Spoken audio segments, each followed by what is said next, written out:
pawn on e5 is under attack. Don't go f4. f6 would be checkmate. Oh, that's just a free rook. And there goes the rook, and Antipov sees the win with the resignation. I can tell you that Robby knows his end games. He's done it, he knows what he's doing, and he's gonna play it out. Oh! What? He had the mate on the board. This is a strong start for them. He's winning his game as well, which just means that Mizzou is absolutely sweeping. So how do you guys feel about your chances to win it all again this season? I still think we'll beat them, and I still think that we'll defend our title. His opponent is very low on time and just hangs the rug. Yes, this is what happens in Blitz. Are you hoping for a comeback and taking home the title this year? We have a very strong team, even stronger than last season. So it's definitely the goal to win. Everything else will be not good enough. Did you look at that tactic? Do you think he's gonna see it? Is White gonna find it out? Sacrifice the rook! And Queen takes it! Oh my!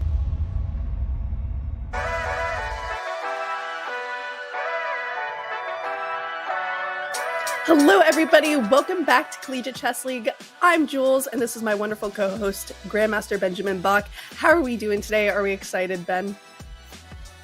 Yeah, no, I'm absolutely excited. I mean, today is the day, Jules. We have the finals. We have first a match for third place, and then we have the final match between St. Louis and Mizzou. That's going to be really exciting. This is the day we've been waiting for pretty much all season.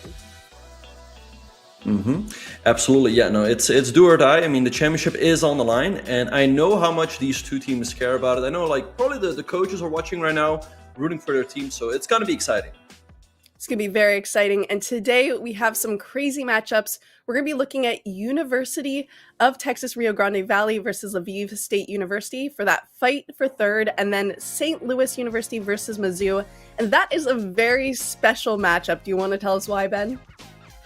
Absolutely, yeah. And I mean, both teams have the most championships of the entire CCL. St. Louis has 4, Mizzou has 3. So there's a lot of pride and prestige at stake. And there's also cash prizes up for grabs. Absolutely. And for you guys who don't know, we're going to go over the match format here. So this is all boards play each other 4 versus 4 team chess. The time control is 5+2. First to 8.5 points wins the match, 1 point per win, half point per draw, and tie breaks if the score is tied. So we've seen some tie breaks recently. It's gone pretty exciting, and there's a lot of money at stake. Ben, want to tell us a little bit about the prize pool? Yep, now here are the prizes. So first we'll have that match for third place. So the winner of that match gets $1,000, and fourth place gets $500. They'll have to share it amongst their teammates, but yeah, definitely something up for grabs there. And especially the first place match is a big one. The champion gets $5,000, and the second place gets $2,500. So yeah, definitely something at stake here. So that's what the players will be playing for. Absolutely, and we're going to take a quick look at this bracket that will show us who's playing for what's going on here. As we see, the final is St. Louis University versus Mizzou, and that is quite the matchup because Mizzou was able to wrestle the final prize from SLU last year. We'll see if they're able to come back. And then the third place match is University of Texas Rio Grande Valley versus Lviv. So that's going to be very exciting here. And I mean, this is the moment, Ben. Absolutely, yeah. Now, first we'll have a look at UTRGV against Lviv. That's going to be a big one for third place. But after that, the match between SLU and Mizzou is going to be an absolute banger. These two teams have fought at so many championships. I mean, I was a player at St. Louis University for 6 years. And we've played national championships, world championships. So, and this also is a big one. So this is absolutely going to be a banger. I love the use of that. We're going to take a look at these board lineups, see a little bit with what we're working with here for this third place match. We have UTRGV with GM Sean Rodriguez Lemieux, GM Jose. I am Ekin, I am Jakob, and Lviv, GM Martin, GM Igor, Rostislav, and Bowden. So looking at this matchup, what's your initial thoughts? I mean, looking at these lineups, I feel like UTRGV has to be a big favorite. I mean, look at that board 3 for Lviv. He's 1700 rated. I mean, it's hard to see how he's going to get a single point on the scoreboard. I mean, he's got some strong GMs, Kovalenko and Kraftsief, that compensate for that. But looking at the lineups, I feel like UTRGV has to be the favorite. I mean, they're much more well-rounded. But they are missing their star player, Gleb Dudin. But I'd still say they're the favorite. I'd say they're definitely the favorite here, and seems like perhaps that board 3 was a last-minute replacement here.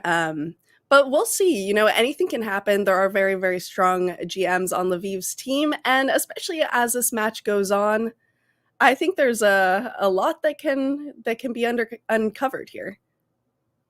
Absolutely. And we are off in the match.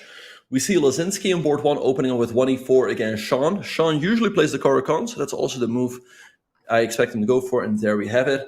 We also have Goncharenko against Cardoso, Ozanir against Kovalenko, and Foos against Kravtsev. And we're also off on board number 2, Jules, with 1d4 of Goncharenko. Absolutely. And do you think we're going to see any sort of different type of chess here, Ben? Anything a little bit more aggressive? Or are they just going to play their normal positional chess that we've been seeing all season? Yeah, I think they'll just stick to their normal chess. I mean, no reason to switch it up and do anything drastically different. So I think they'll just play normally. Perhaps when they'll be playing the 1700s from Lviv, I don't think they'll play like super aggressive, but they'll definitely try to avoid a draw. Yeah, that makes a lot of sense. And, you know, also, I've seen sometimes when you have lower rated players, their best shot is playing aggressive. It can get really, really scary to play against higher rated players. So a lot of players will try to play passively to avoid mistakes. But I think that might not be the right approach for Lviv. Yeah, so we'll see how things shake out. I mean, I just got word, by the way, that the 1700 is actually around 2400 on Chess.com. And that's, I think, the lineup we've been seeing from Lviv all season. So, yeah. That being, I mean, if that is the case, I'd still say that UTRGV is perhaps a slight favorite, but not by a big margin. I mean, I feel like this match has the potential to be close. That's absolutely crazy. It's really interesting seeing these players with very differing FIDEs versus blitz ratings. It just shows that maybe they're very, very speedy, they're great at their tactics, or I think honestly maybe just a little bit younger. Yeah, and we have some developments, Jules. I feel like we should go to that first game between Lazinski and Jean-Rodrigue Lemieux, because there's quite a bit of an interesting theory on the board. We see that Sean sacrificed a pawn, so again, let's try to dive into that game. All of this, by the way, has been seen before. It was a standard Caro-Kann. I'll go through the first moves real quick. White goes for the 2 knights attack. Black takes a knight f6, queen e2, take knight d7. White sacrifices the queen, but you cannot take because bishop f7 mate, because the knight covers these 2 squares. So black goes here. All of this is theory, by the way. Bishop d3 might look odd. You're blocking your d-pawn. But the point is that you have some tactical ideas. Like a4 was played, and now you can in fact take, as black cannot recapture because of this. Black quickly played here. So black sacrificed a pawn, but Sean's still playing quickly. He sacrificed another one. But I believe this is all theory. Yeah, that is exactly kind of what we were talking about when you play aggressively, playing for a lot of tactics. And Bowden is playing very aggressively. This looks like it could be a really interesting game and get pretty spicy pretty quickly. Absolutely, yeah. We see bishop b7 by Sean hitting the pawn on g2. So now let's see what Bowden will do. He's probably going to defend the pawn. Oh, that's hard to defend. If you go rook g1, that might run to bishop takes h2. So he might give a pawn back here to get his pieces into the game as well. Yeah, it's definitely possible. And if you're playing with the black pieces here, you don't want to get checkmated. It looks a little bit dubious, actually. I guess the king is pretty safe there on f1 currently, but I'm not sure. Yeah, so we see f3, guarding the pawn on g2. Now let's see what Sean is going to do. So this is the first time in a game he's pausing to think, which tells me that f3 is perhaps not the best move, but it's also a bit of a relief perhaps for Bowden that Sean has paused to think. Yeah, perhaps it gives him a little bit of a way to even up this time, looking at 2 minutes and 43 seconds and then 4 minutes and 32 seconds. What do you make of that time difference? Yeah, it's definitely in Sean's favor. I mean, the position is very sharp. So being up on time here is a pretty big factor. And also the fact that Sean seems to be more familiar with the position should be in his favor. But he's down 2 pawns. We see kingside castles. And b3, I don't know. I mean, the computer doesn't seem to like that. And the idea with b3 being that the bishop on d3 is hanging, perhaps why that's the rook came up to a3 to defend that bishop should there be a take. It does seem like an interesting move. I'm not sure why the computer doesn't like it so much. Yeah, but the evil bar is still in the middle, so Yeah, very interesting game here. I feel like Black has a slight lead in development, especially for White. It's going to be hard to bring the bishop on c1 into the game. But Black has that king on f8, which is not super weak, but it's a little bit stuck. It's never going to be super safe. So it's going to be really interesting to see how this one will play out. Absolutely, absolutely. And as this is going through, should we go back to bird's eye view to see what's happening on the other boards? Yeah, let's go back to the bird's eye view. So we see on board 1 a pretty interesting fight between Lazinski and Sean. On board 2, perhaps a slight edge for Cardoso. He has the bishop pair. On board 3, the green board feels like Ozanier has a nice advantage with the white pieces. And board 3 approximately balanced. So I feel like this round can go either way, Jules. Yeah, and that might be different than our initial predictions. I mean, it just shows you they're bringing their A game when it comes to this third place match. And sometimes ratings don't really show you everything you need to know. Yeah, no, that's very much possible. And also, like we said, that 1700 might actually be much better. Apparently, he's around like 2400 Chess.com rating. So he is an underdog, but not a super big underdog. I mean, there is the potential for him maybe getting a point, half a point here or there. Imagine going up to your OTB game and you end up playing a 1700 and you're like, oh, this should be easy. And then you look at their chess.com rating, it's like 2400. Oops. Yeah, no, I've heard that as well. And then they're like, right. And then people are like, oh, this is so unfair, you know? And a lot of times it just means they're very good in those time scrambles, but you really can't change how you play. Although I'm wondering if it might actually be a bit of a psychological advantage if perhaps some of the players will play a little bit looser against him. But I mean, these are professionals and they tend to play the same chess no matter who they play. Absolutely. Yeah. No, I mean, one big danger is to underestimate your opponent. But like I said, these are professionals. They've dealt with playing much lower rated players before. They know that they still just have to play their normal game. And oh, Jules, looking at board number 2, we all of a sudden see the evil bar going sharply in Black's favor. Perhaps let's go to that game. It's pretty interesting. Black has the 2 bishops against 2 knights. And these bishops are putting a lot of pressure on White's position. The pawn on d4 also a little bit weak. So I have faith in Cardoso's grandmaster technique to try to bring the point home. All right. And chat, a little bit of a quiz for you here. Tell me one of the only situations in which knights are better than a bishop pair in an endgame. It's kind of interesting because it's always kind of depends a little bit, but usually this bishop pair is extremely powerful. Yep. No, the bishop pair are very powerful. The knight on e1 really stuck there. He goes f3, but h5, nice move, keeping the pressure. And it's just so hard for White to make a move. He goes king e3. Trying to bring the knight back, but there's king d5 as well, or a check that's annoying. So again, I feel like in the long run, this is going to be too tough for White to hold. Yeah, especially with that bishop pair being extremely powerful there. I mean, also the bishop on d4 is looking a little, or the pawn on d4 is looking like it needs to be defended by the king pretty much at all times, but you still have to make progress. Yeah, so 95 here by Rotislav. So he's defending the pawn on d4 that way, but Black can already seriously consider the take, followed by king c4, going after the pawn on b4. We'll see if he's going to do that, and that's what he does. And this is a very instructive moment, Jules, because here's the thing. Black had the bishop pair, and sometimes players are like, I want to keep my bishop pair, I don't want to give it up. But sometimes in order to win a game, you have to transform your advantage. So here he's transforming his advantage of the bishop pair potentially into an extra pawn, as now he can take here. The bishop should still be able to come back to d5 to defend this important e6 pawn. Absolutely. And thank you so much, Chess Dojo, for rating GM Benjamin Buck. Appreciate you. Welcome, Raiders. We are here with the third place match for CCL. We're seeing UTRGV versus Lviv. And this is a kind of a spicy endgame here. Black still needs to finish it off, but it seems like they're doing very well. The king is active, and White's just kind of forced to try to hold. Yeah, no, it's looking tough for White. I think White's just losing. I mean, you're kind of in a zugzwang here right now. You can take on h5, but then Black takes on b4. Black doesn't want to take on b4 right away, is White will take on d5. But if you take the pawn on b4, you're going to start pushing the b pawn, and it should be a pretty standard win. So I think Cardoso has this one in the back.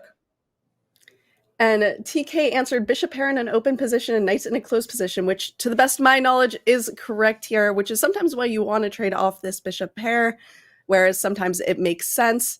But yeah, it does look like this position might be going into Cardozo's favor. Do you want to stick with this game, or in the meantime, should we go to bird's eye view, see what else is happening?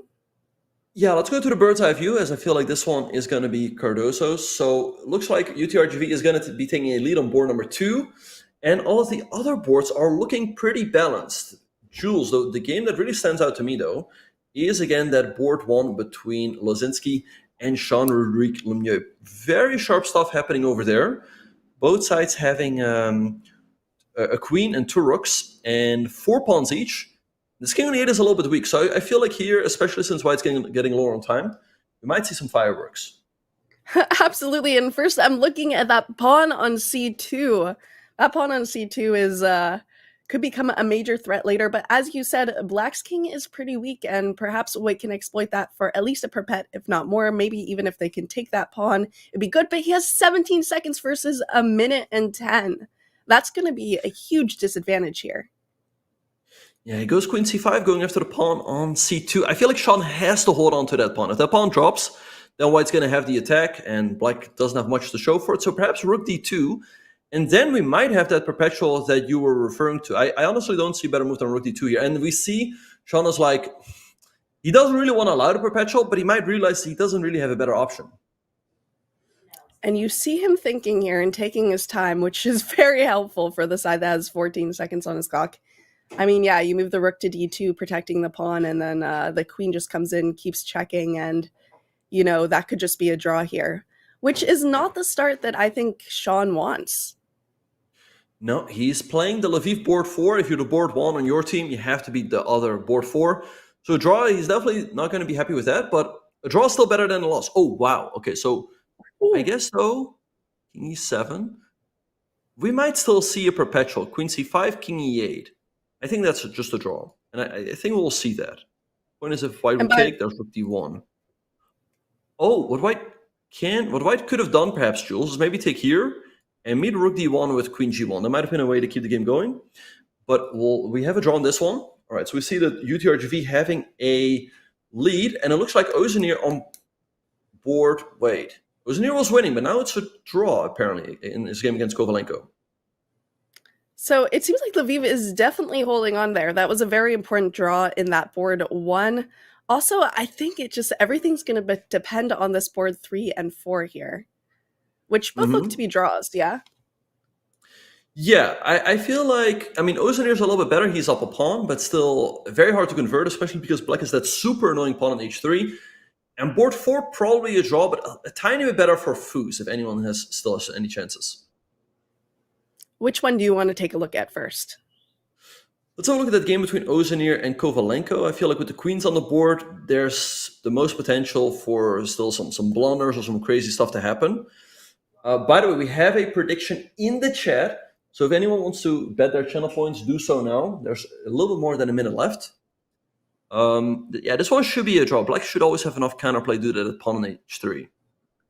Yeah, and Joe asked if I bet my channel points. Joe, I have some bad experiences betting channel points. I don't think I've ever won a channel points bet. So I did not this time. We'll give all the players an equal chance. I won't jinx any of them on this one.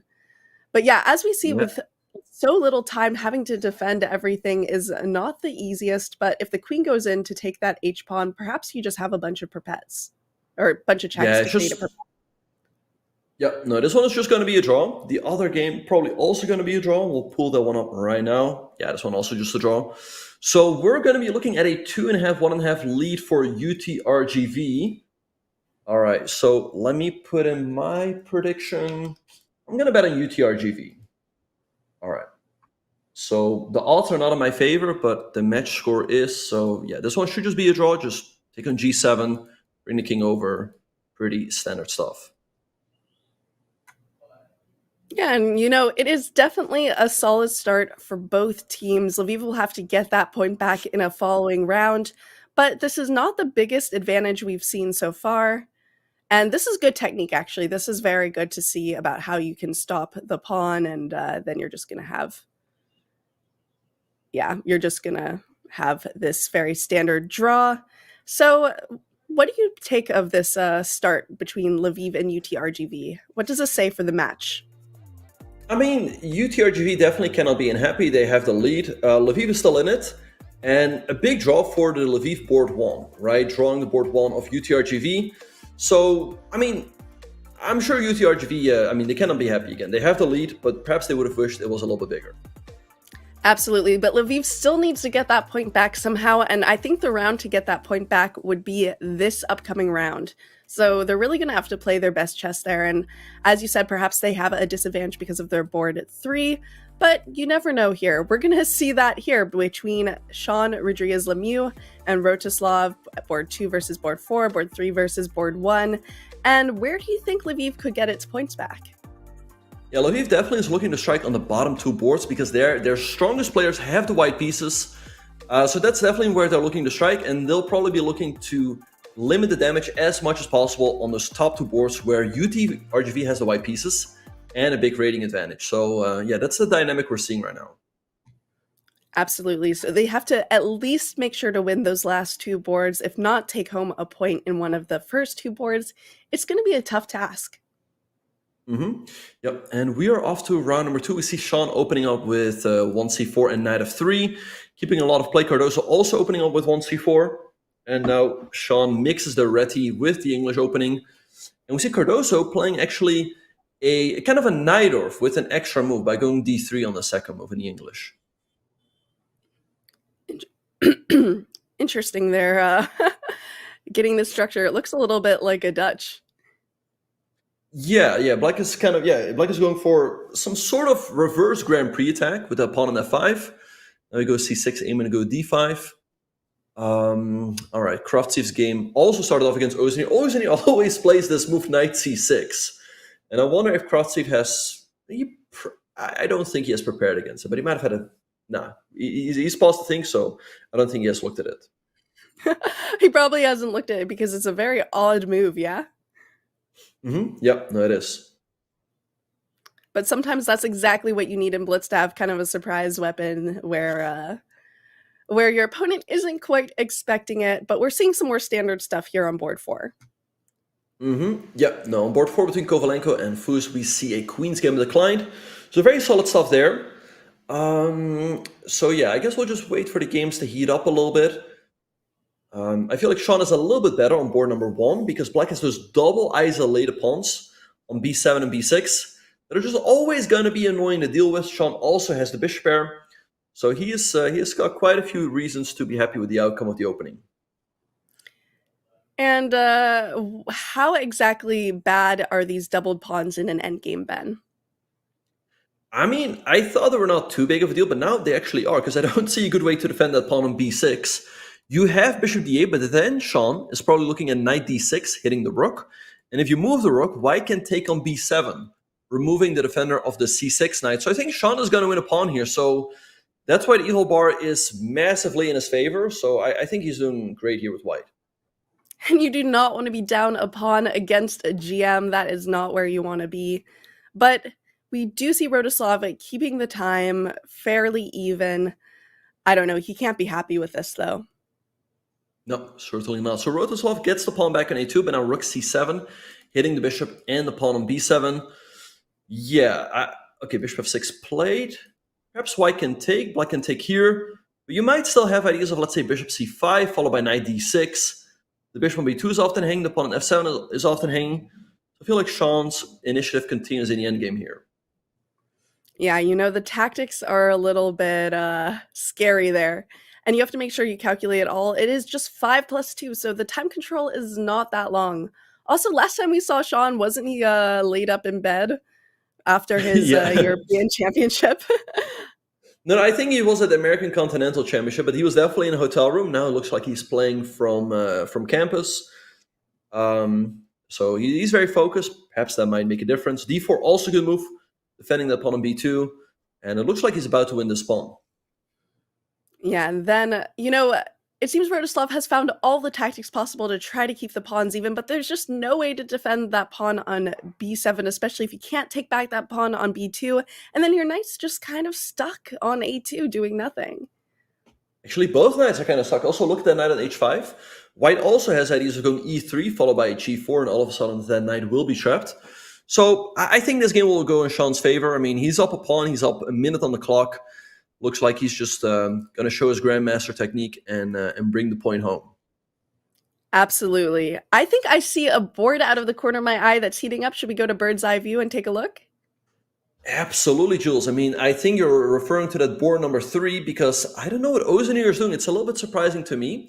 Usually we tell players like, hey, don't push pawns in front of your own king, especially if, I mean, I think there is going to be opposite side castling because Kraftschief will probably go queenside. So really, really risky stuff what Ozanier is doing there on that board 3. Absolutely. And I do think we should absolutely go to that board, which we have right here. Look, these pawn pushes, that was kind of an odd pawn push because now how do you break? How do you open up that king side? You don't. So I'm also really surprised by that move g5. I'd honestly rather have black take, sacrifice a pawn. You get the open h file, you get a half open g file to work with. So really a surprising decision there by Kraftschief. He still has some ideas, maybe like bishop e2, maneuver, maybe, although it's very slow, 92 to g3, bishop here, knight here, and sack. But it feels very slow. It does feel very slow. And also I feel like in a lot of these positions, idea is to try to trade off that G bishop, which is the main defender here. And now I don't really see a great way to do that either. Mm-hmm. Right, so he goes knight h4. He might still be looking at some sacrifices also, but for Ozanier, very hard to come up with some sort of attack. I guess this is now more like a King's Indian, where we'll see some slow maneuvering. Maybe like bishop e2, but again, this is still well defended for now.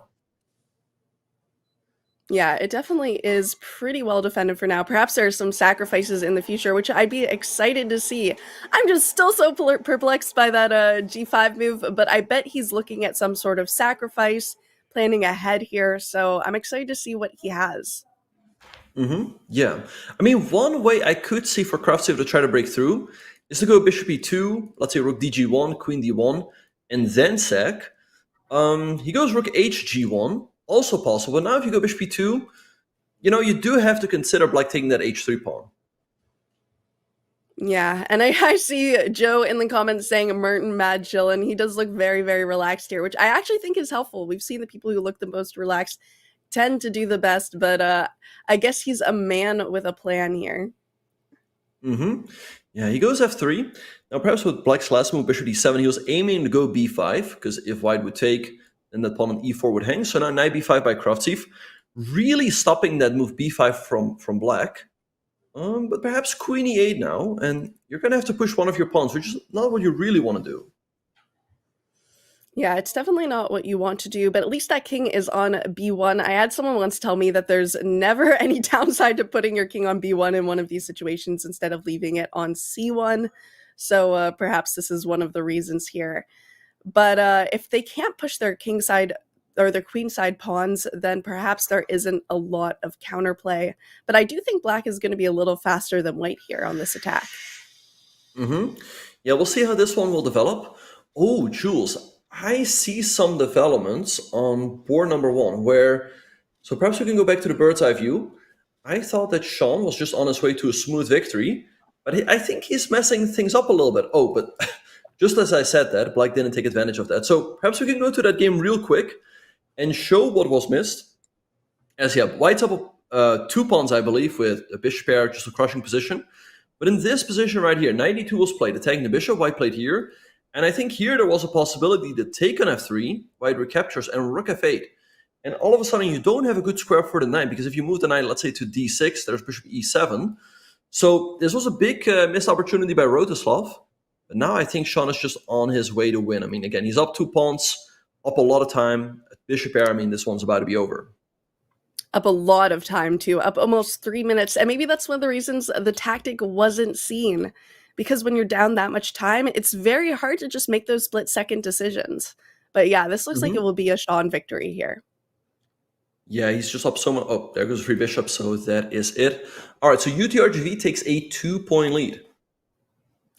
That is a very high lead, but it still seems possible that Lviv can get the points back on the green and purple board, and maybe perhaps the orange board is where they need to be focusing on. I've been told this is actually the red board, but I'm not sure. Does that color look red to you? It looks brown to me. I would refer to it as the brown board. It's definitely something there. But in these matches, which of the games do you think are the most heated?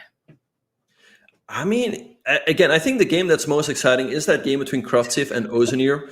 The players are also getting low on time, so perhaps we can go to that one again. We have opposite side castling, like really starting to create some counterplay on the. Wait, what just happened there? Wait, what? Wait. Andrea making a CCL appearance. Yeah, the gremlin has awoken. Apparently, Uh-huh. the gremlin walked by and then the gremlin walked out. Uh-huh. we definitely did a jaunt there, but rare Andrea CCL appearance. All right, what's going on in the sport? Right. Okay. Well, yeah.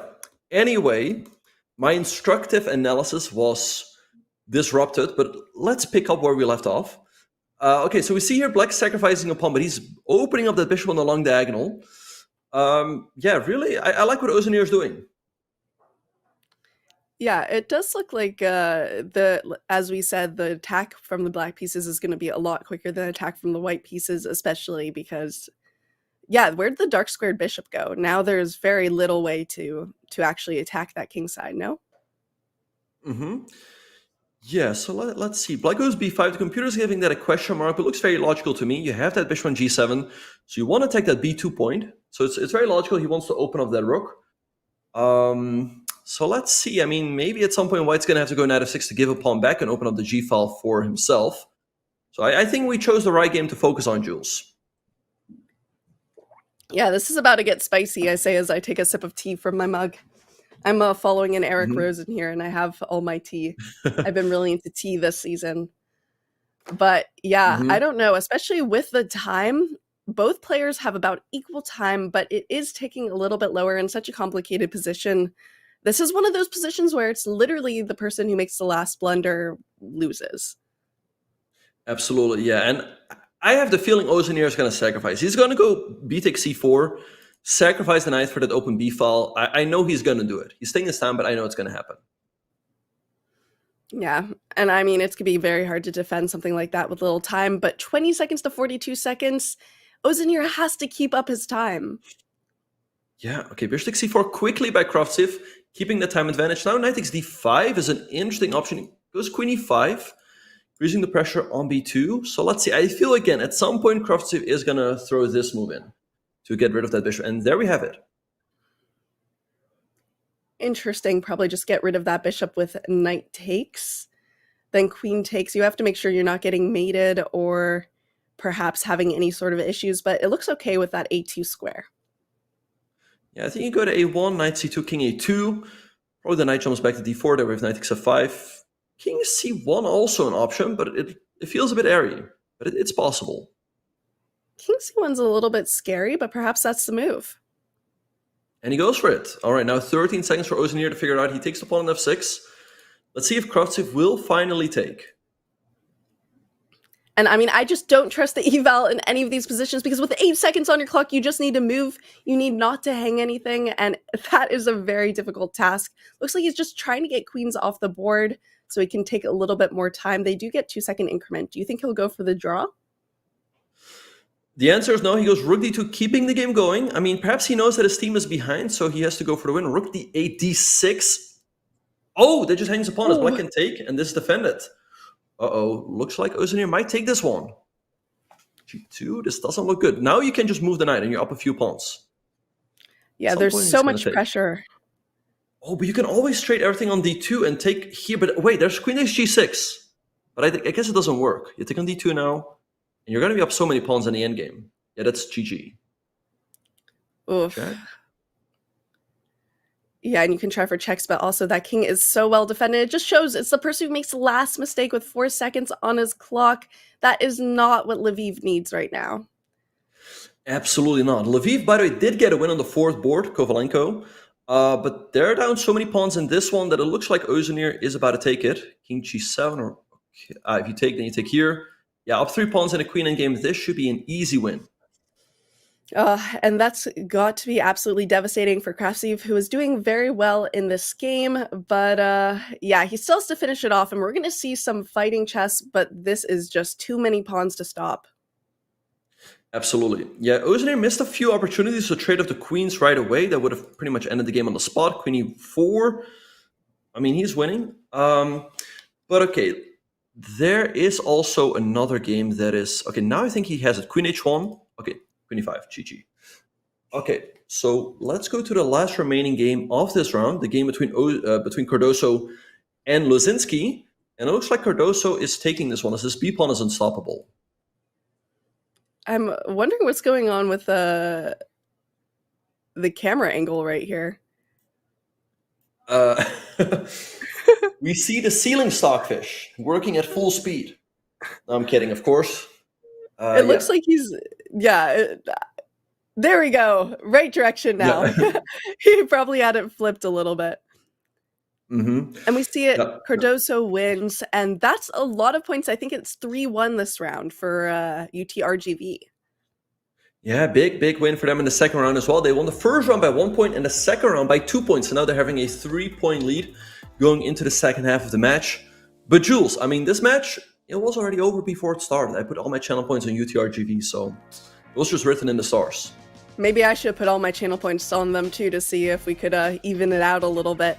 But as we see, 5.5 points to 2.5 points, it is first to 8.5 wins the match. So there's a possibility that it could be over in this next round.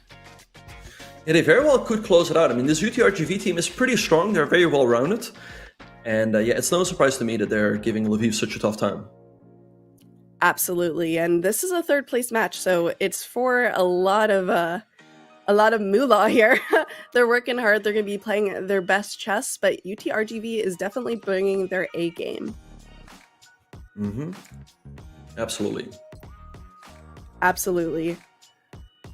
And here for Title Tuesday, we're doubling the prize fund for the first Title Tuesday to reach 1,000 players. ! 2x in chat, or go to go.chess.com/double. So make sure to check that out.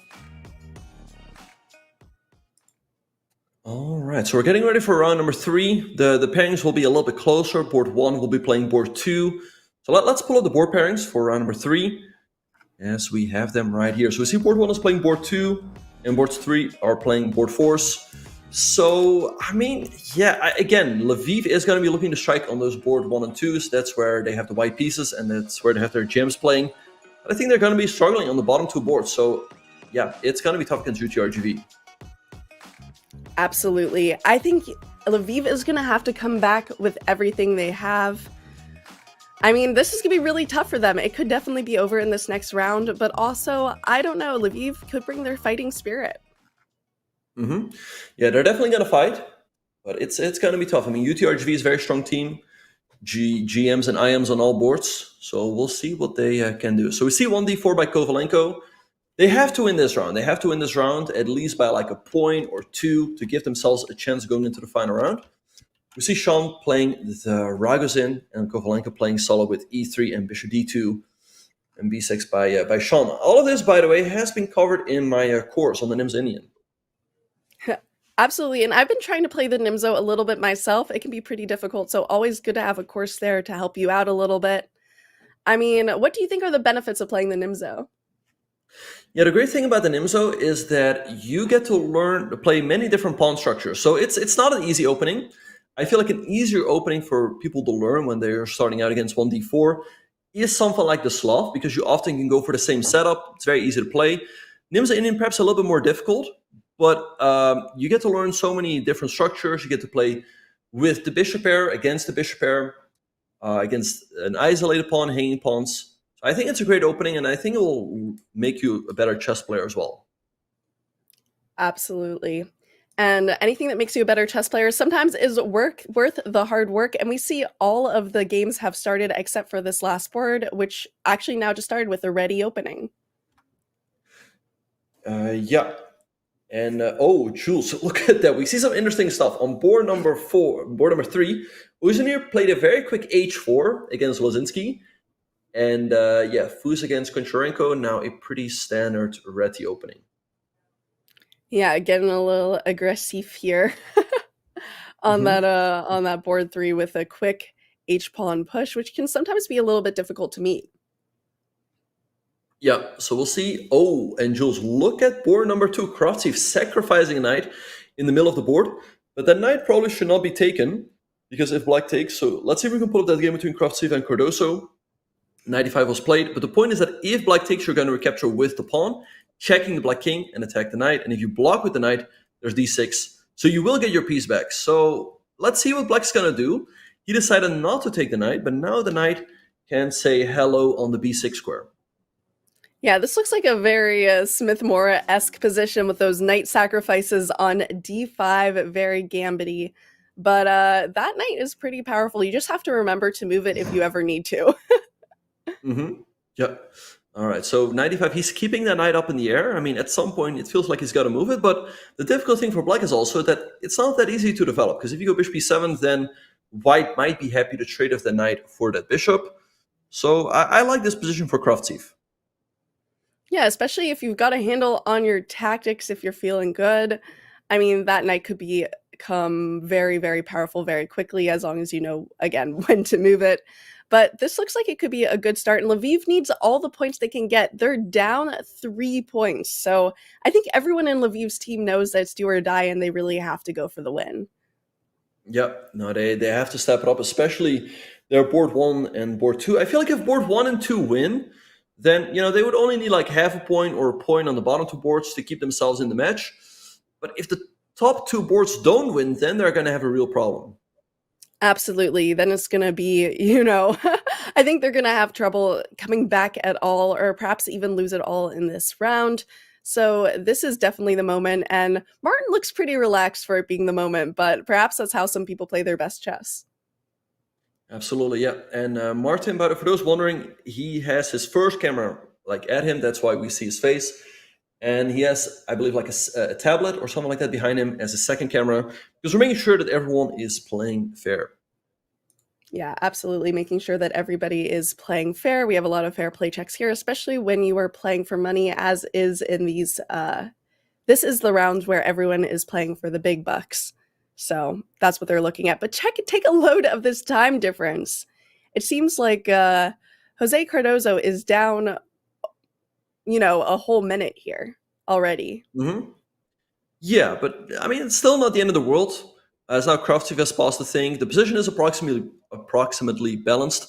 So perhaps it was not too bad that he took some time in the opening to navigate the complications, and it seems like he's got himself a fine position now. Yeah, absolutely. We have someone in chat asking about the 1700 and if perhaps they're only that rating because they don't play a lot of FIDE events.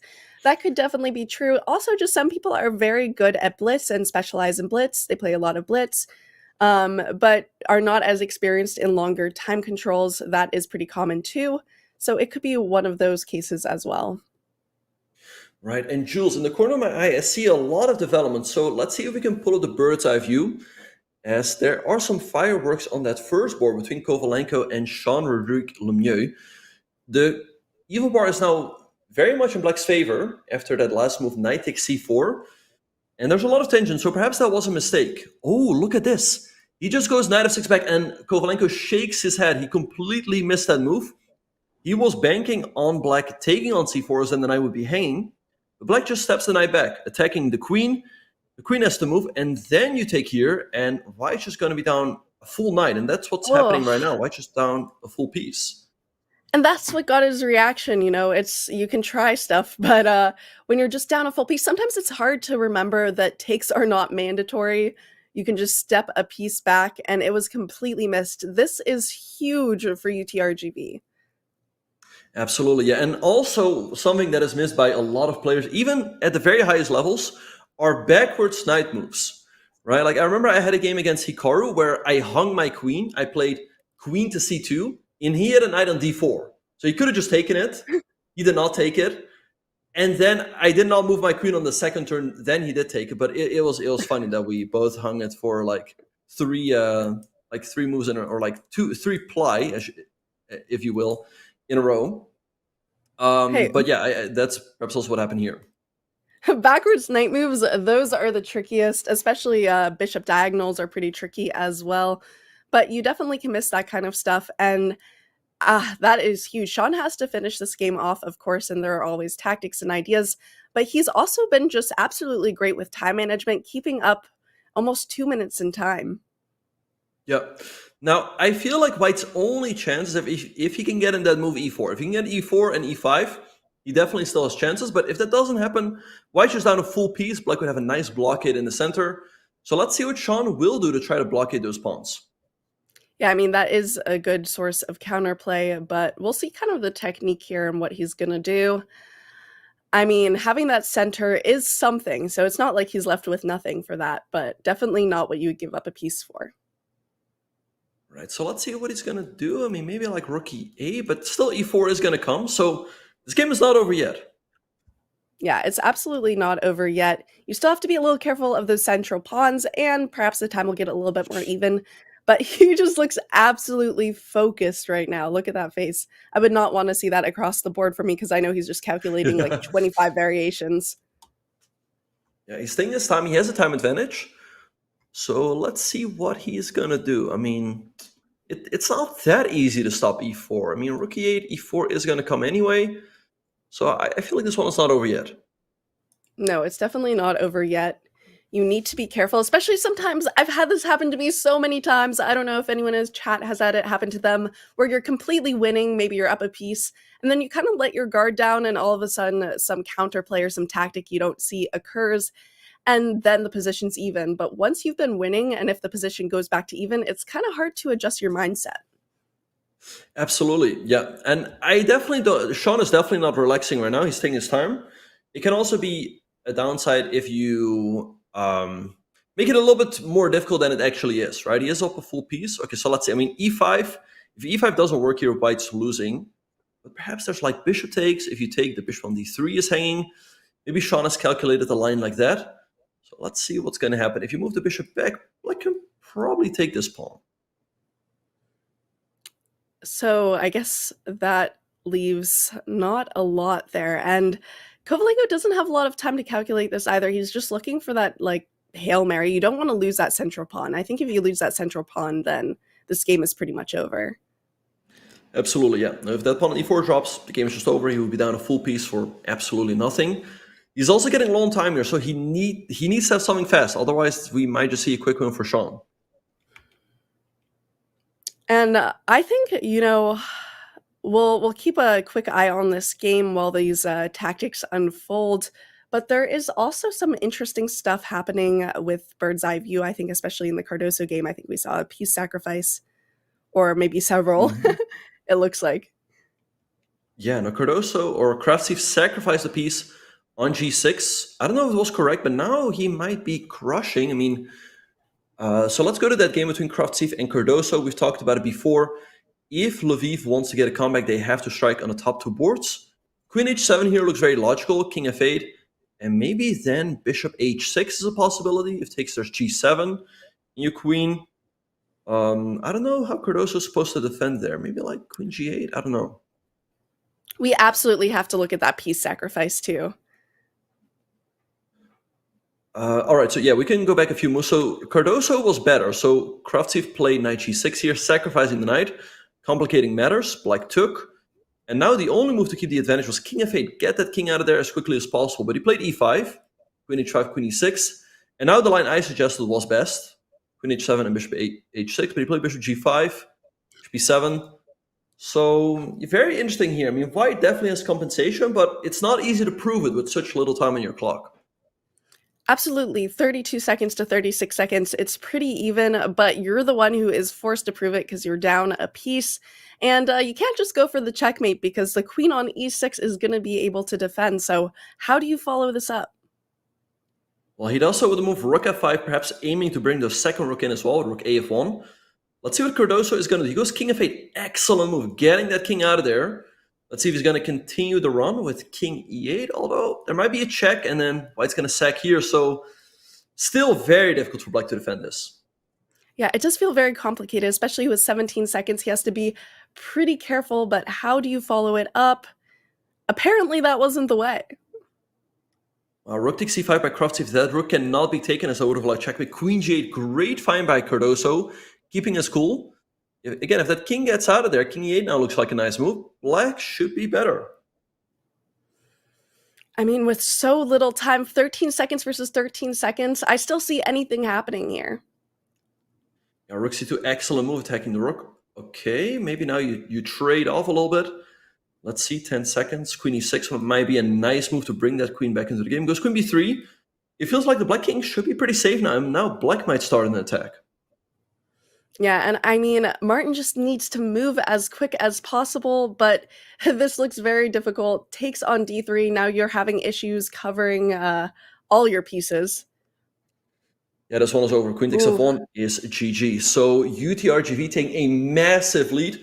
Sean has also already won this game, so I think with this one, they're moving to 7.5 points, only 1 point away from winning the match. Absolutely, only 1 point away from winning the match. And if we take a look at the bird's eye view here, we'll see that maybe that 1 point would come on the green board. But beyond that, it looks like Lviv is doing pretty well on this purple board. Yeah, Lviv is winning on board number 4. Goncharenko is hitting the queen. Also, the pawn in g4 is under attack. So I think they're going to get the win there. But if Ozenier gets the win, the match will just be over. Absolutely. But, I mean, Lviv knows how important it is to hold all of this. What do you think are the chances of UTRGV ending the match right here, right now with this game? I think Ozenier is going to do it. I feel like he's just going to push these pawns. Even though they're in an endgame, they're in a pawn endgame. So in pawn endgames, you have to calculate very deeply, and black doesn't have the time. So I think black's going to go wrong, and Ozenier is going to get the win, and there we have it. Push. Just as you said, and now it will be really, really difficult to stop these A and B pawns from creating a passed pawn. Yeah, this is a very simple win. Now you go b5, you create the outside passed pawn, and you're going to use that to deflect the black king. Eventually, you pick up the pawn on d5, then on f4. So this is a very standard win for Ozenier. And you see it on Vodin's face. He knows that he has messed this up a little bit because he looks a little bit stressed here as he's about to lose all his pawns. And then I don't even think there's any way you can really defend because, yeah, it's just that pawn is going to queen. And we see it. UTRGV takes home the match and the third place here in this round 3. Yeah, so UTRGV, very convincing victory. They're winning 8.5, 3.5. They don't even need a 4th round, and they clinch 3rd place. Absolutely. We're going to take a look at these final board scores. We see it. It is 8.5 to 3.5. Sean takes home the point. Everyone took home the point except for the board 3, which actually got a point against I am Jakob Fuss. So just shows you anything can happen there.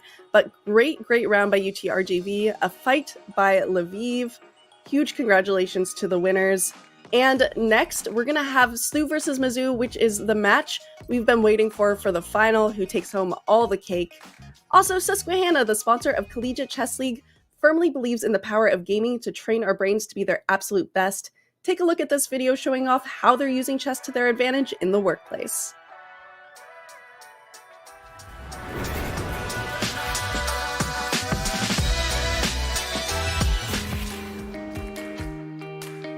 My name is Ella Papanek, and I'm a quantitative sports trader here at SIG.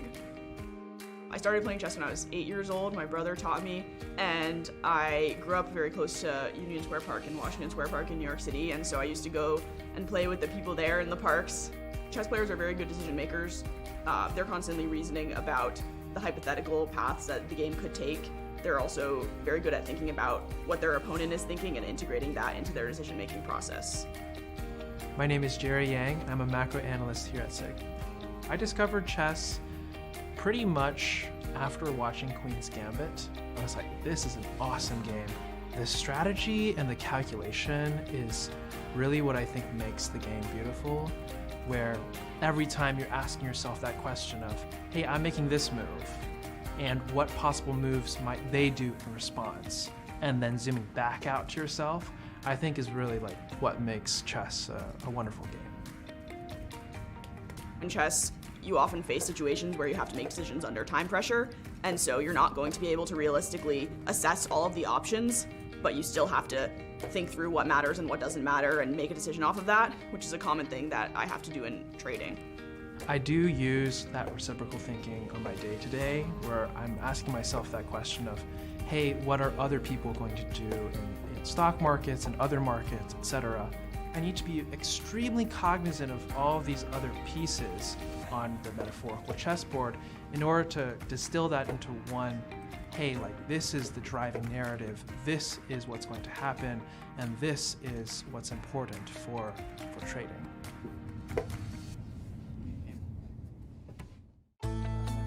My name is Jonathan Susquehanna, and I am on the trader education team here at SIG. So on the first one, right, it comes out of here, and if you want to do, are you doing the 6 case? Yeah. I spend a lot of time building curriculum and lecturing, along with doing some interviews for our newer and prospective candidates. I am kind of giving them the rundown of the basics of both the business and options education, and I use both lecture format and board games to accomplish this. So you would remove one if you had one, but instead we just get points equal to the numbers in our hand. The idea of using board games kind of started off with how the company was founded, using poker and poker principles. I'm able to kind of form a plan of just using board games to allow people to experience a lot of different situations and help them express themselves and guide them through those sorts of processes. So instead of just keeping them in the option space to get them better at options, you can kind of work on very focused efforts if you choose the right board game. While as a part of the education process, we're using poker kind of as a tool for education, and also in terms of socialization, there's kind of one big opportunity every year for people to compete in a free poker tournament at SIG. Whether or not it's your first game of poker or you're a seasoned veteran, everyone has kind of an equal starting point, equal footing, but you see a lot of nice camaraderie. I participate in every year, both take my stab at those top prizes, along with getting to meet some coworkers that I wouldn't have met otherwise. I think gaming is such an essential part of SIG culture because gamers are often people who have a sense of grit, who are passionate but also persistent, and they'll take the same thing over and over and over and iterate it over and over and over to get better and better.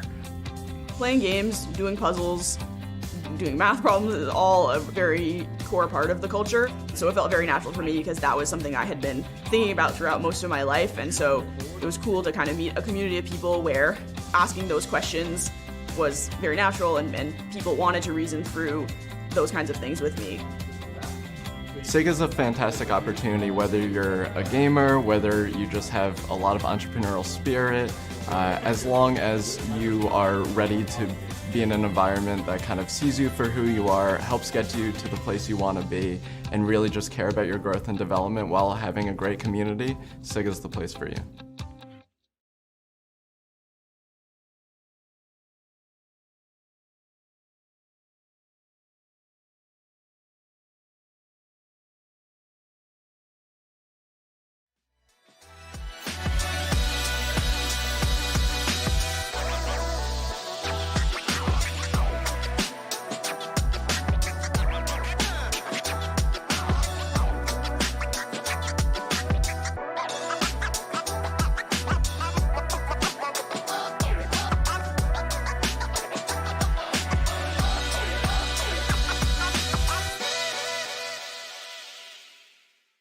Join the community club on Chess.com and participate in amazing community events every week. On Mondays, challenge yourself with incredible openings in Opening Roulette. Don't miss on Title Tuesday every week right after Title Tuesday. On Wednesday, join Arena Kings and compete against a lineup of legendary creators. On Fridays, try the all-new Community Freestyle Fridays and throw opening theory out the window. And finally, round out the week by showing off your speed in the Community Roulette Brawl. Win prizes, battle legends, and challenge yourself. Play in the community tournaments every week on Chess.com. Hi, I'm Gukesh. I'm the world champion. Who is Gukesh's coach? Right now it's Grzegorz Gajewski. We've been working for a couple of years now. Before that it was GM Vishnu from India. Who is better, Gukesh or Prag? Gukesh. Who is Gukesh? currently dating. Like Vishy sir said, Who do you go out on dates with? A chessboard? where was Gukesh born? I was born and brought up in Chennai. I still live there, and yeah, I'm in love with the city. How old is Gukesh? I'm 18 years and like 7 or 8 months, I think. But yeah, a lot of people don't believe it. Did Gukesh drop out of school? Yes, I did. Like fourth. I mean, I stopped going regularly from around 4th grade, and yeah, now I'm just not going to school. So.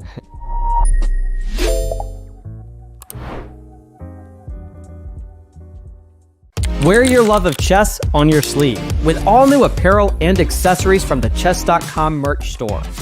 Maybe you simply want a clock that will never run out, or a mouse pad that will finally unlock your speed chess potential. Whether you play chess to get energized with your morning coffee, or play into the wee hours of the night and witness the occasional alien abduction, we've got something for every king, queen, and knight in shining armor.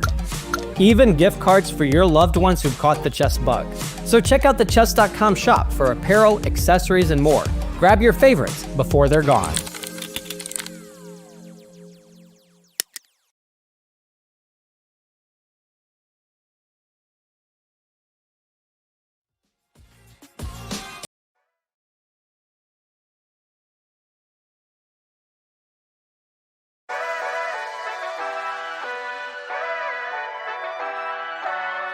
Hello everyone, welcome back to CCL. This is it. This is the match we've all been waiting for. SLU versus Mizzou.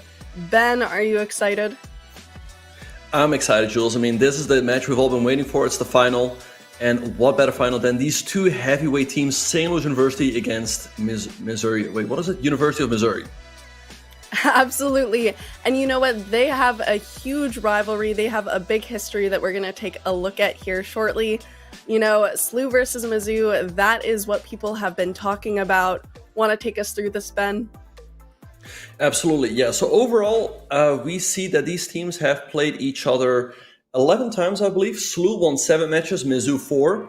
We see that in the regular season, they're tied with both 3 match wins, but SLU has won more when it mattered most. In the playoffs, SLU has won 4 matches, Mizzou 1, and they've faced off 3 times in the finals. SLU has won 2 of those, Mizzou 1. And in total, SLU has 4 championships, Mizzou 3. SLU has won the championship in the the spring of 2024, fall 2023, and spring 2023. So 3 consecutive championships, but then that streak was broken by Mizzou last season. So let's see if SLU can bring the championship back. But Jules, there have been so many great matches between these 2 teams. Absolutely, and they're both very, very strong teams who are very evenly matched as well.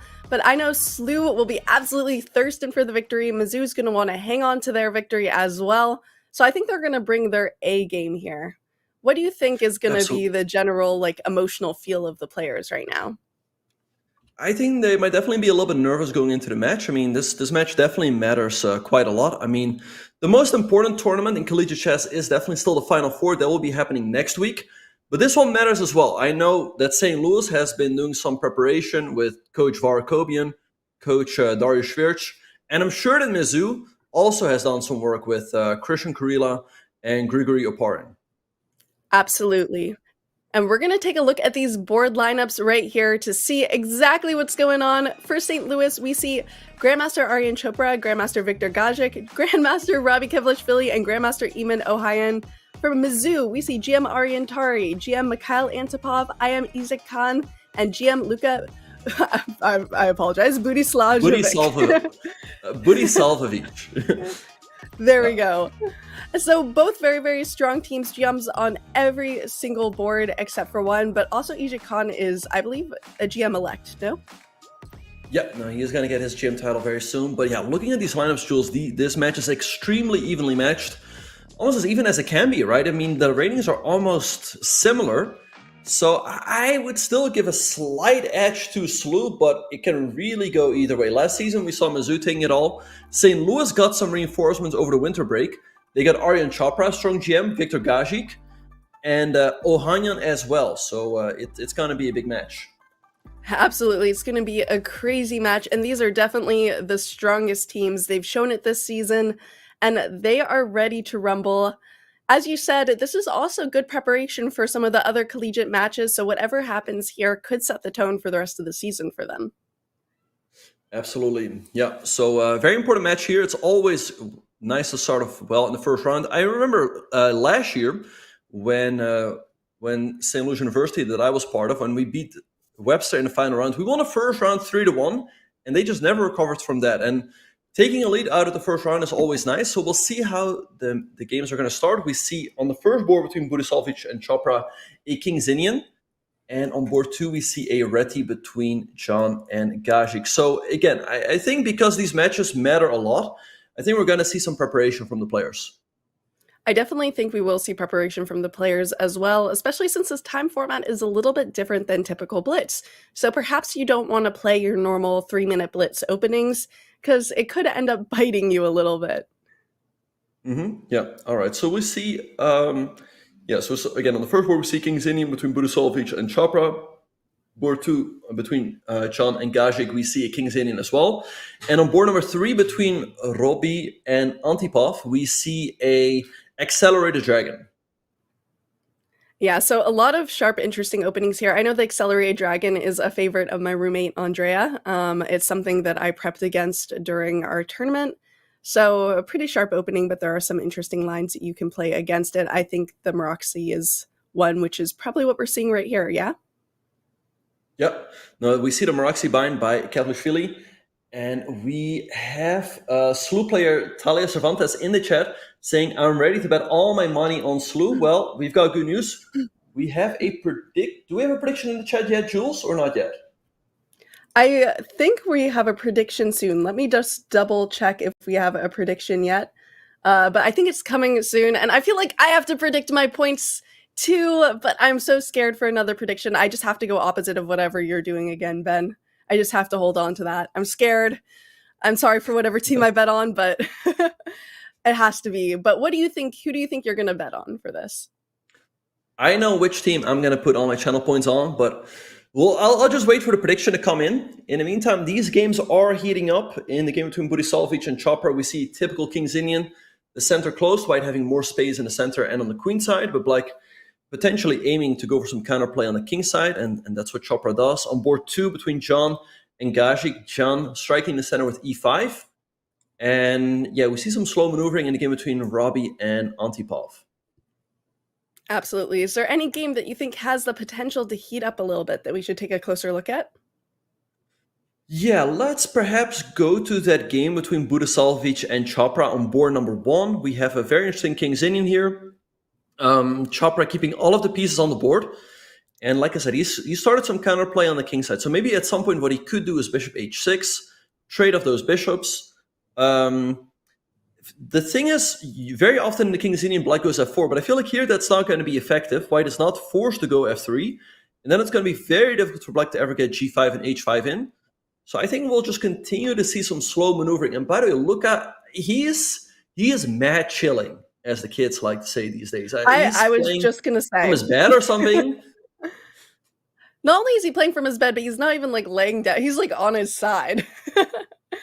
This looks like he just woke up and is probably has his computer out in front of him. I don't even know. How do you even click quickly with your mouse from that angle? I don't think you do. I wonder if he's playing from, where exactly he's playing from. I mean, if you're playing with like the mouse on your laptop, you definitely cannot be fast. So I don't know. We'll see how it will play out for him. But it's a risky move. I don't know if Coach Kurila, by the way, hello. I'm sure that Kurila is watching. VAR as well, probably also assistant coaches Darius and Oparin. So hello to all of them. But I don't know if Christian Kurila will be happy with that. He's like, are you taking this match seriously, Lucan? I mean, maybe this makes him play better. As we've seen, Sean had some advantages when he was laying down like this. So You absolutely never know, but we'll see. I think this game will determine a lot here. Also, just as you said, this first round, the momentum is essential for the players. Yep. All right, so we see trade on f5. I feel like that should be in Chopra's favor. He can now follow with e4. I think just e4 here, opening up that bishop. And we'll see an interesting dynamic where both sides have protected passers. White having one on d5, black having one potential on e4. Chopra does not go e4. He goes knight d6, allowing the trade. Again, I feel like this game is shifting in his favor. He's an experienced King's Indian player, so he knows how to maneuver here. Yeah. And King's Indian, I've heard a lot of things about the King's Indian. I know my other roommate Alex likes to play it a lot, and she said when she first started playing it, she felt like she was getting hazed, that it's a little bit difficult, and sometimes you just get dead lost positions, but also you can get really interesting attacks here like we're seeing. Mm-hmm. And talking about hazing, Jules, if you were part of one of these teams, would you haze your new teammates in any way? Oh, absolutely. Absolutely. Nothing like swallowing goldfish or anything like that. But maybe making them run a few laps when they lose games, some light punishment for bad matches. I recommended that last time, that they should have to run a mile for every match they lose. But unfortunately, I don't think the coaches really took that into account. What about you, Ben? Who knows? Maybe make them run a lap or do some push-ups or whatever. If they, let's say, score 0 out of 4, it's just unacceptable. Yeah, then they definitely have to run some laps, do some push-ups. Anyway, we see some interesting developments. We saw Luka trading, following up with bishop f4, trying to get that dangerous bishop off the board. Chopra has a pawn in the middle that he can use. He can maybe push it to like e3. Let's see what he's going to do. I feel like this game is going to be pretty interesting. Absolutely. And the very interesting thing about these two teams is all the players are extremely strong, which means they're all very similarly rated. So there isn't a huge difference between board 1 and, say, board 4, as we see here. 29-38 versus 28-16. I mean, that could get paired on Chess.com any day. So it just definitely shows that perhaps the boards are a little bit less of a concern for maybe, say, this match than others. Absolutely. Yeah, no, you have these matches where if you're the board 1, you absolutely have to beat the board 4. I'd say here, like, any point you can get is good. Like, let's say, even for the board 1, something like 2.5 out of 4 is a very decent score. So yeah, we'll see how it's going to go. Queen h5 here by Luka, perhaps rook f5 now for Chopra makes a lot of sense. As I feel like now the game has shifted a little bit in Luka's favor. Yeah, the position looks like perhaps it could be a bit uncomfortable for either side should they mess up, but the time is pretty even as well. 2 minutes 24 seconds to 2 minutes. I mean, I still think this could go either way. Yeah, no, it certainly can. Chopra has a slight advantage on the clock, so we'll see how he will try to use that. But in the meantime, we have a prediction in the chat. We have 5 minutes left for people to make their prediction. And right now there's a lot of channel points on SLU, mostly because of me, but are there no Mizzou believers? I will bet on Mizzou. I absolutely will bet on Mizzou. I just have to get the channel points up. This is very important. Okay, the prediction is up. Everybody, you absolutely need to bet your channel points. I think, okay, I'm gaining my channel points back. I lost it all. At some point, it was very embarrassing. I had like 1,000 or maybe like 100 channel points, but now I'm back at 8,000. I think I might have won last week. So I'm going to put all of those on Mizzou here.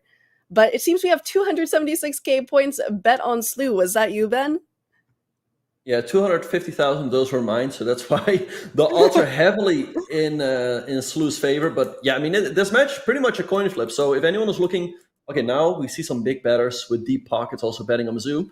All right, so we go back to the bird's eye view. So if we do a quick overview, Jules, I mean, board 1 looking approximately even between Luka and Chopra. Board 2, perhaps a slight edge for Gajic. Board 3 looking pretty even between Kevlishvili and Antipov. And board 4 as well. So I don't know. We might see a tie, maybe 2.5, 1.5 win for one of the teams. But again, this match is super close.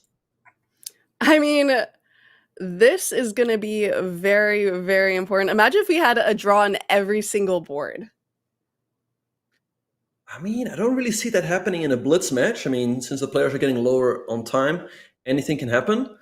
And I feel like one board where we might see some interesting stuff happening is that board 2 between John and Gajic. I mean, still a lot of pieces on the board. The players around a minute. This is where they have to keep their nerve. Absolutely, they do need to keep their nerve. And DZ in chat, glad to see you healthy. Thank you so much. I am feeling a lot better. Happy to be back. Happy to be here.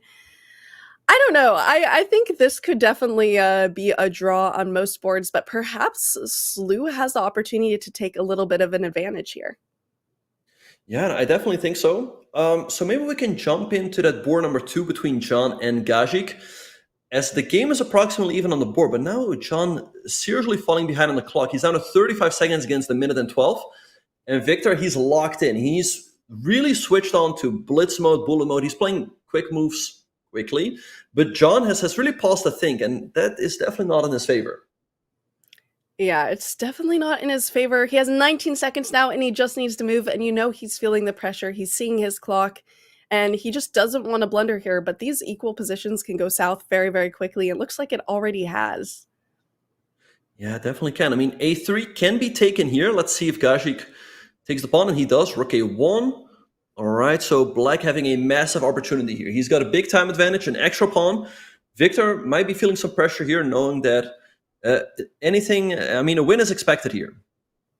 A win is expected here, but, you know, anything can happen. And yes, this is a final. This is SLU versus Mizzou. Winner takes home the cake.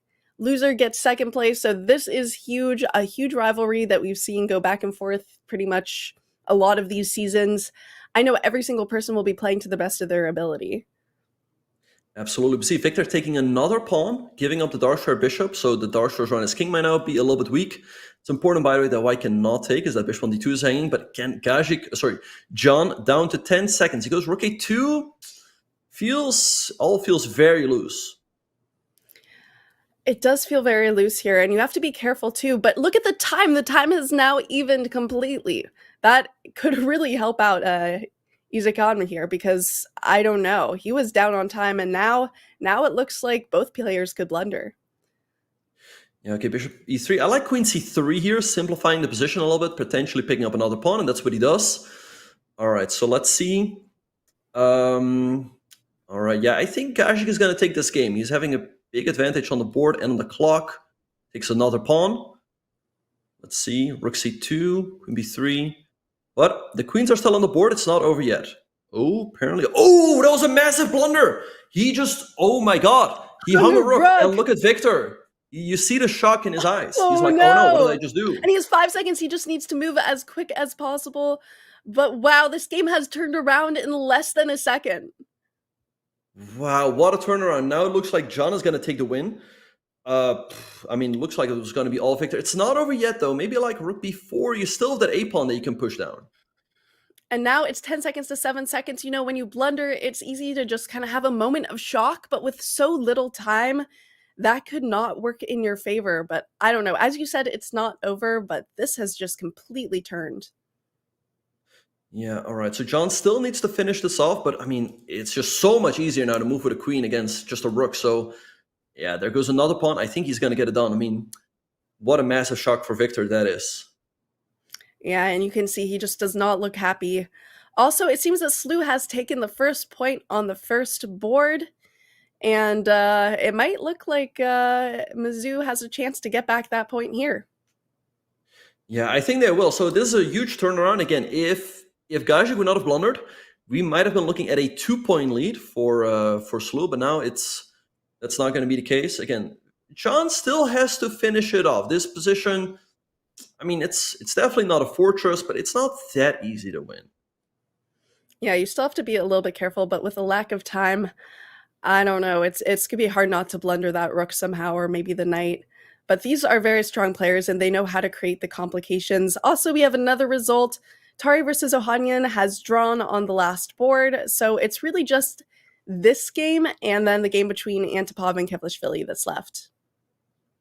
Right, but in the corner of my eye, I see that Robby is losing there as well. So actually it might be Mizzou taking a 1-point lead coming out of this first round. It's true, and We see in chat pressure was huge on Gajic. Yeah, the pressure is huge on all the players here, and definitely trying not to blunder can be very, very difficult. But he still has to win this. Gajic still and he's got has 3 to win seconds. this. Wait, check. You have to go to G4. It's still winning, but he's doing his best to mess this up. Check. You can still... Wait, 95! Oh my god, he blundered the queen back! Oh, and you see it in his face. Oh, and the resignation happens. It was a blunderfest back and forth. And oh, wow. That is a point for SLU. That must be devastating there. That is devastating indeed. Okay, so we still have this last game. We see SLU being 2 points ahead. A win here for Mizzou would be huge to keep them in the match. Can Antipov do it? King H3? No, King G5, GG. That's GG. Knight of Force mate. All right, and look at Robby. He's not happy. Okay, so Antipov keeps Mizzou in this match. 2.5, 1.5, but SLU is having a slight lead. Yeah, SLU does have a slight lead there, and Antipov, that was a crucial point because you would not want to be down more than this. SLU, it's 2.5 to 1.5. We see Aryan Chopper took home the point, Gajic took home the point in that exciting match. Antipov took home the point, and then Tari and Ohanian drew. So what an exciting first round. What do you think this says about the rest of the match? I mean, yeah, it's very exciting for sure. SLU having a slight lead, Mizzou definitely still in it. I think this match can still go either way, so we'll see what's going to happen in the second round. Yeah, I mean, it's exciting as it can be. It is absolutely exciting. Anything can happen here going into this next round. We're going to see board 1 versus board 3, board 2 versus board 4, board 3 versus board 1, and board 4 versus board 2. And the games will start very shortly. We give them like 0 break here. They just have to keep going, which is why momentum's so important. Yeah, and that might not be easy for Ishik. I mean, he was winning in the last game against Gajic. He just had to finish it off, but he hung his queen. And now he's getting ready for the next game. And he is playing with the black pieces against Chopper, the toughest pairing he's probably going to have. So definitely not an easy task for him. No, and this is where it takes a little bit of resilience. And a lot of these players do have that. They're pros. They're good at not letting the momentum hurt them. But that was probably a very difficult loss. Absolutely, yeah. Okay, so we see Chopra playing the Scotch 4 Knights, which is generally known as a bit of a dry opening. Here this line can get a bit sharp, Bishop G4, Knight E2. A bit surprising to me. I would think that since he's the board 1, he wants to be more live in the position, but perhaps he just wants to have a simple game, and he still feels like there's plenty of chances here.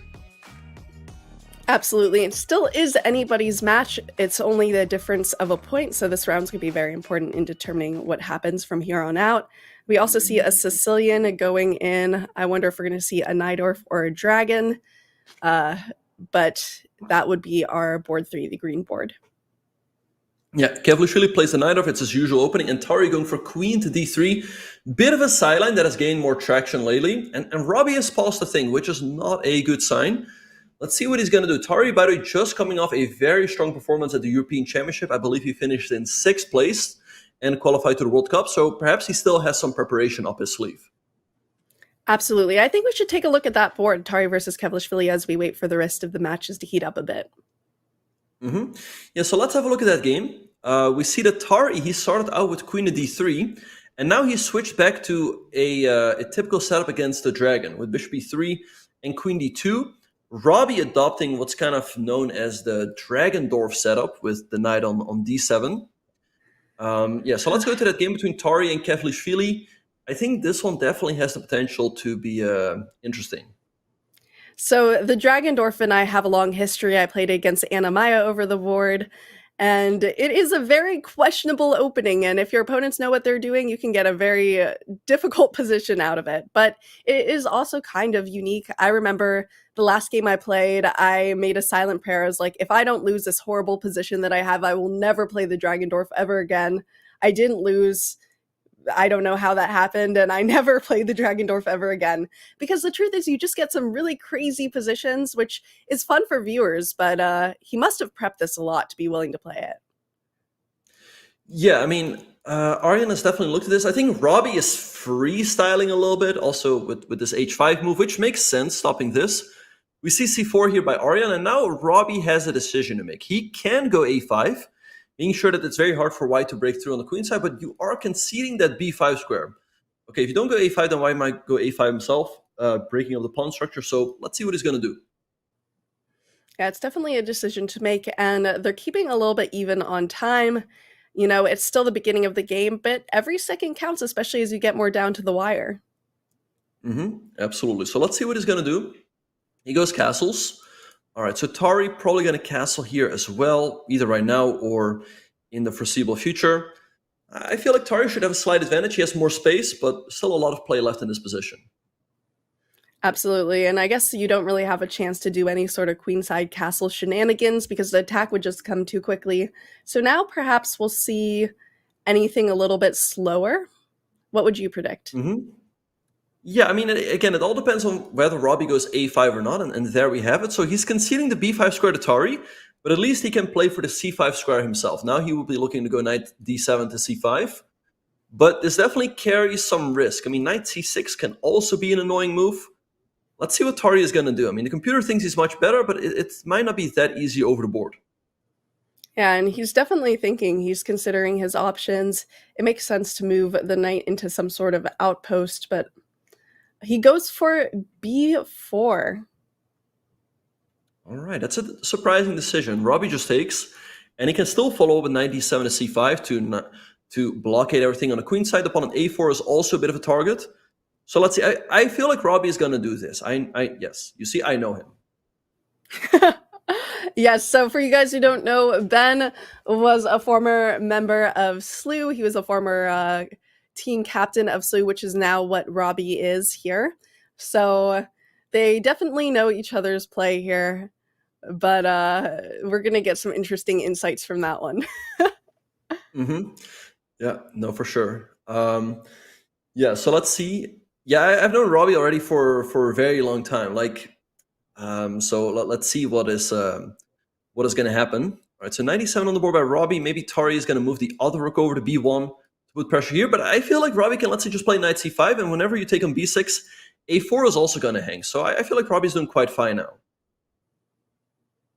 Yeah, and that outpost is about to get used quite aggressively there. That looks like a beautiful outpost, and there's really no way ever to dislodge that knight unless you go for that trade, like you said. But Robby is thinking, Robby's considering. What do you think he's considering here? I think he is looking at knight c5. You probably have to play it sooner or later, because otherwise White's going to play knight c6. Rook e8 makes some sense to defend the pawn on e7 preemptively. Like, let's say White goes here, the pawn is already defended, so you don't have to worry about that. Yeah, I feel like Robby's doing okay now. I guess, yeah, at some point though, knight c5 looks logical. So I see a comment, have you ever played for CCL, Ben? Ben has played for CCL for SLU, so he has a lot of experience here and with this team, and also playing against Mizzou, I would imagine. So while we look at this game, should we go back to Bird's Eye View to take a look at some of the other games and see what's happening? Yeah, let's go back to the bird's eye view. So we see on board one, things looking approximately even between Chopra and John. Chopra up on the clock though. Board two, approximately even, but Luca up on time as well. So he's got, I like his chances there. Tari against Kevlishvili, approximately even. And Antipov seems to have an advantage against Ohanyan. So this might be a round where Mizzou could potentially strike back. Yeah, all they need is an extra point to be able to even the score. And, you know, we predicted that this match would be super close. I still hold by that prediction. I think the match will be very, very close. I don't know. Both these teams are very strong. They've had reinforcements, as you've said, and they're all playing their best chess. Yeah, no, I think this is going to be a close match. I mean, these are two super strong teams. They definitely are taking this match super seriously. So, yeah, I think it's going to go down to the wire. I mean, that's also what we saw last season. It went all the way to the fourth round, and Mizzou won by 1 point. So it's going to be close. Absolutely. It is going to be close. And here, I mean, are there any boards in particular you think SLU could take home an extra point? Maybe board one for Chopra. So, he doesn't have much. Let's see if we can pull off that game. But he does have an extra 2 minutes on the clock and a slightly better position. That pawn on d5 is a little bit weak. You don't really want to take right now, as Black will just trade and then take on b2. That looks like an easy draw. So he goes rook 81, piling up the pressure. And I feel like, I mean, again, his main chances are, given the fact that he has such a big time match. And also, Chan is a bit passive here with rook d6. Oh, wait, that's just a free pawn. Wait, what? And look at Chopper, he's like, what? And Chan is now like, what did I just do? That's just a free pawn. And I think that comes from what we were talking about before. When you've had a little bit of a difficult game, sometimes your decision-making skills aren't exactly where you want it to be, but he can't be happy with that. Still possible for him to hold, but he'll have to kind of get over that blunder there. And if there is a tie between these two teams, we'll go to tie breaks. So that is a definite possibility as well. Yep. Now, in case of an 8-8 tie, we'll go to overtime. All right. So let's see how Chopper will try to finish this off. Rook d6 looks good. Rook e2, by the way, he's starting checkmate into rook e8 and rook h4. So John has to be careful here. He goes g5 to deal with that. Some big chance here for Chopper to get the win, but it's I guess he's trying to provoke f6, so then he can double up on the 7 rank. Yeah, it's definitely possible. And you can see that Chan looks a little bit as though he's still in shock by that blunder. And I think he just needs to clear his head a little bit, especially with 40 seconds versus 2 minutes and 30 seconds. Yeah, no, he needs to speed up a little bit in this match. Also in the last round against Victor, he got under time pressure. That's why he initially got a losing position. He was able to come back, but then now rook d7, and I don't see how you're defending here. I think f5 is forced, by the way. Like, if you don't go f5, you're just, rook e7 is going to come, and there we have f5, but now maybe like rook back. Let's see how Chopper will try to finish this off.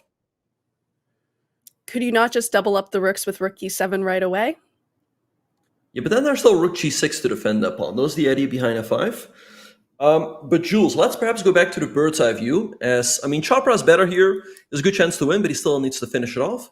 So we see on board 2, Budisalvic has a big advantage against Gajic. He won a very important central pawn, so he might get a big point there for Mizzou. Board 3, between Tari and Kevlishvili, approximately even.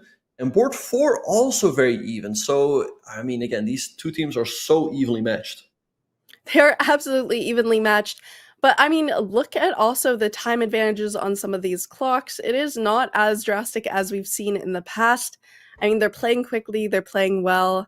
Perhaps Mizzou can get that point back on board 2, but anything can happen on the green board and the purple board. Absolutely, yeah. So let's see what's going to happen. All right, so... Okay, so let's perhaps go to that board number 2 between Gajic and Luka. So Gajic just played the move f2, f4, but I don't know. It doesn't look good at all for Gajic. If we can pull up that game, because now Black has the opportunity to go knight e2, and that's what Luka does. Picking up the exchange, White said he's to take here, and he can also, by the way, take an f4. So Luka with all the chance in the world here to get a point for his team. So apparently lying down really helps you to be mad chillin'. And that's what we've seen in the past too. Maybe I should start playing my chess games like that. It would help me with some of my blitz tilts. I don't know. Right. Okay. So, okay, Gajic takes here, but I think you can just take on g5 or on e5. I think you just take on g5, because after takes, knight takes f7. There's rook g2 check, followed by rook takes h5. So to me, knight takes g5 looks like GG, and that should be a point for Mizzou. And the calculation was so quick, but we see rook takes g5 here. Is that similar? Also keeping a big advantage. I mean, he will be up 2 pawns, but not as good. And yeah, there is not a really great way to hold on to that h-pawn. So that looks like it will fall, but 2 pawns, I don't know, it is possible. Yeah, no, definitely still a chance here for Gajic to hold. As, I mean, you can go down a 3rd pawn here, but that h-pawn is so super strong that will keep the knight completely tied. Push. Or, wow, he goes d4 right away. Wait, maybe, you know, it's not impossible that Gajic might win this game. Push. You cannot take. Knight f6 now, you're going to have to give up the knight. But you have all those extra pawns, especially a passed pawn on the f-file. Maybe you could take advantage of that. Right. Also, by the way, king e3, but now king e7, Black just in time. So he goes h7. Black has to take now. Take. I feel like Black is still playing for the win here with all the pawns against the knight. But White winning is not impossible. Yeah, especially this knight can be pretty tricky, and they're both very low on time. 17 seconds to 15 seconds. I don't know. Gajik is going to have to move. Luca's going to have to move. How do you hold on to this if you're white with just a knight? I don't know. It feels... that doesn't look like the move. King f4 here. Excellent move by Victor, stopping black from advancing. And now maybe just check, I think. No, but now king e5. No but. Black trying to create a second pass pawn. I feel like Luca's going to get the win. Yeah, it looks a little dangerous here because I don't know. If you take, there's going to be that pass pawn, so you just can't take there. And now the knight is a little bit disconnected from the king. Wait, 8xb4 and knight c6. Wait, Gajik saving the draw. King back, just like king e2. That was a massive blunder by Luca. Should still be a draw, but it looks like he's not going to win. King e2, I suppose. Yeah, king e2. But it's still tricky. And he has 5 seconds. He has to move. Feeling very brave. You're feeling very brave. But yeah, just check now, and this one check, knight d3. And that's going to be a draw. So, big save here again for Victor. Luca might be a bit disappointed with this one. Yeah, and then you can just trade that knight for the 2 pawns, and you're pretty happy. There's no way to ever advance. And we see the draw there. That was a great save. That was a great save by Gajik indeed. And look at this. St. Louis has a 5-2 lead, and Robby is winning this one as well. If Robby wins this game, Jules, they will have a 6-2 lead. That is massive. I mean, there's still 2 rounds to go, but I don't know if I see Mizzou coming back from that. That's a huge round 2 lead. That is an absolutely massive lead. That would be very hard for Mizzou to come back from.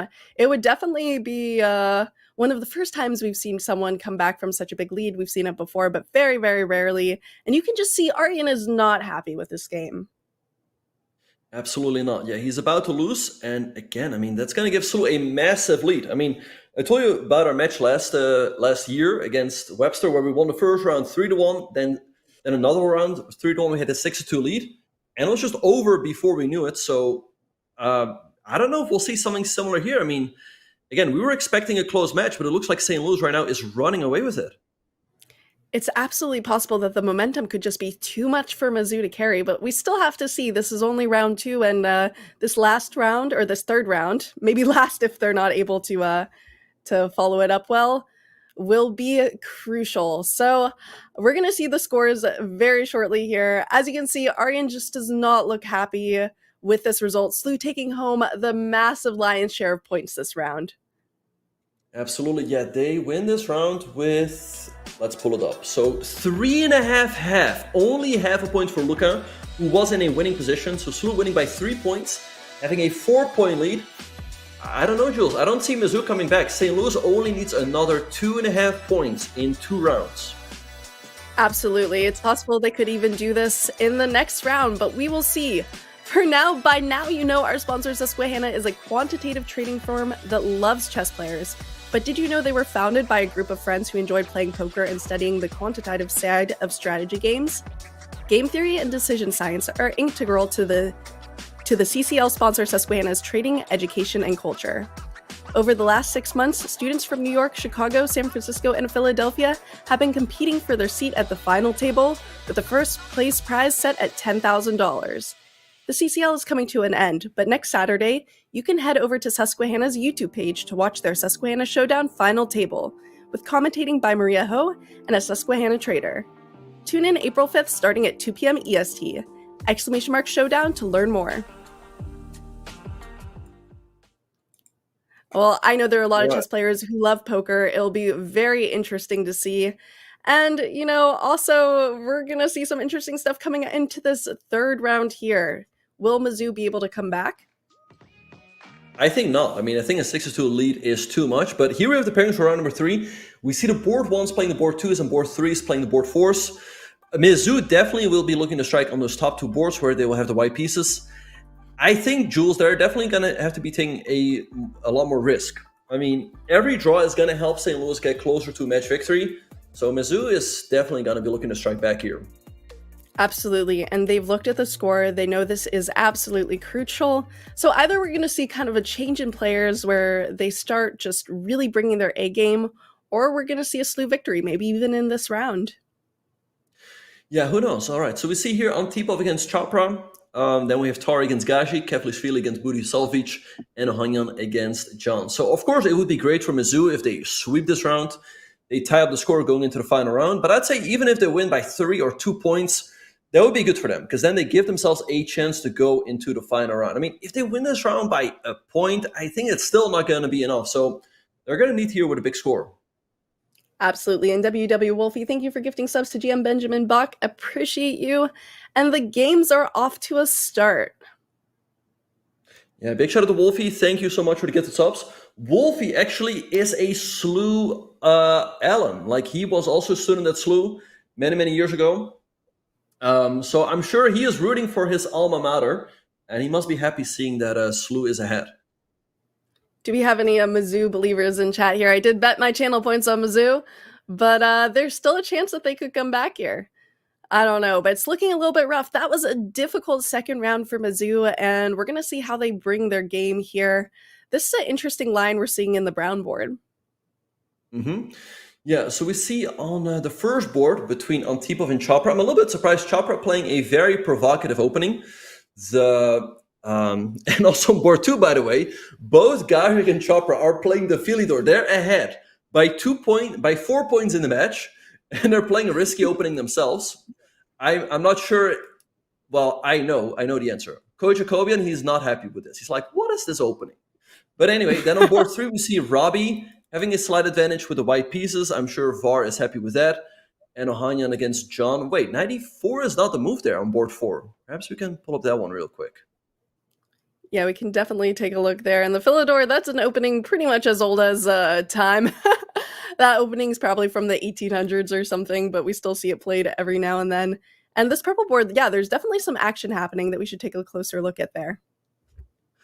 Right, so let's go to board number 4 between Ohanyan and Isaac John, if we can, because Black went for a deviation in the opening. So this started off as an Italian with a very quick c3 and d4. But the main line here, by far and large, is the move d5, striking back in the center. But Isaac quickly played 94, which is telling me that this is still his preparation.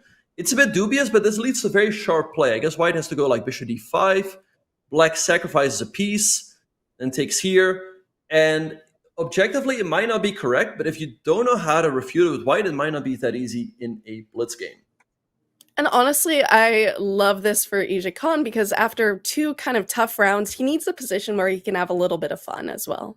And that gives him the best winning chances because a draw is not enough for him here.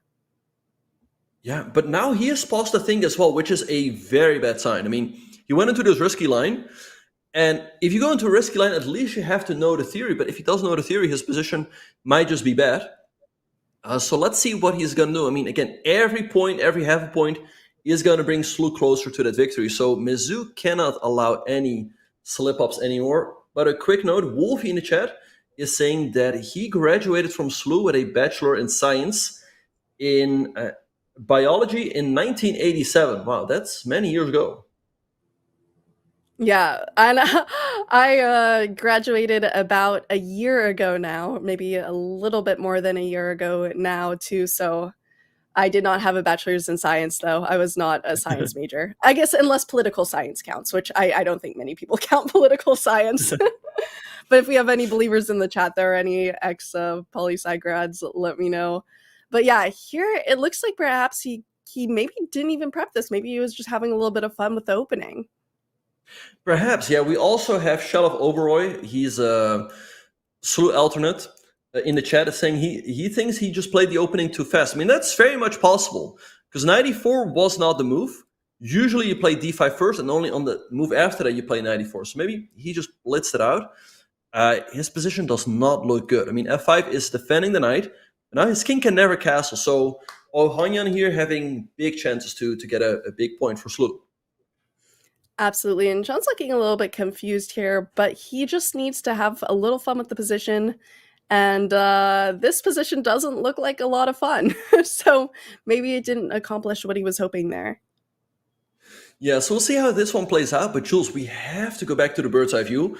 There's some big developments in the game between Antipov and Chopra. Look at that. Chopra's king is still in the middle, but Antipov is down a full rook. What, like a full rook? I mean, that seems like way too much. Wait, how did that even happen? Was that on purpose? Is this a rook sack? Yeah, let's see if we can go to that game. So again, this started off as a Philidor. Let's go through this real quick. G4 by Antipov, very aggressive stuff. Black took. So he sacrificed a pawn. Okay. And then, all right, so all of this. Okay, Queen E2 apparently was not at C5. Now you're in even bigger trouble. The knight's under attack. If you move the knight, Black is going to take here and everything collapses. So he decided to sacrifice the knight as well. And then also the exchange. But again, he's not a full rook. I mean, as soon as Chopra gets his king out of the middle, you can almost resign here. Yeah, I mean, that is super difficult here. And I think that might be the downside, too, of knowing that you have to win pretty much every single game, is you might play a little bit too aggressively, hoping for a win. It's definitely possible, and then struggle to follow it up. But I don't know. Yeah, you don't have a lot of pieces to continue this attack. Yeah, so let's see what he's going to do. I mean, yeah, he's just down a full rook. You don't even need a castle, by the way. Even your king might still sit pretty safe in the center with king e7. So Antipov does not have enough here, and that does not bode well for their chances. I mean, they need wins in a lot of games. I mean, a loss here is just almost going to seal the match. Absolutely, and this is the Antipov nervous hair twirl we're seeing. We've seen it before, and perhaps we'll see it again. But whenever he gets a little bit nervous, we see this hair twirl come out. I do the same thing where I twirl my hair when I get nervous in games or I'm thinking very intensely. But a lot of people have a kind of like nervous mark or nervous gesture that they make. But he does not look super happy with this position. Yeah, and understandably so. He's down a full rook here. I mean, he definitely does not have enough. And yeah, it's kind of funny because I remember playing in the World Junior Championship in 2015, 10 years ago at this point. Antipov actually won that championship, and already back then he had that habit. So it's funny, I guess. You know, like we're all chess players are humans. We all just sort of keep our habits.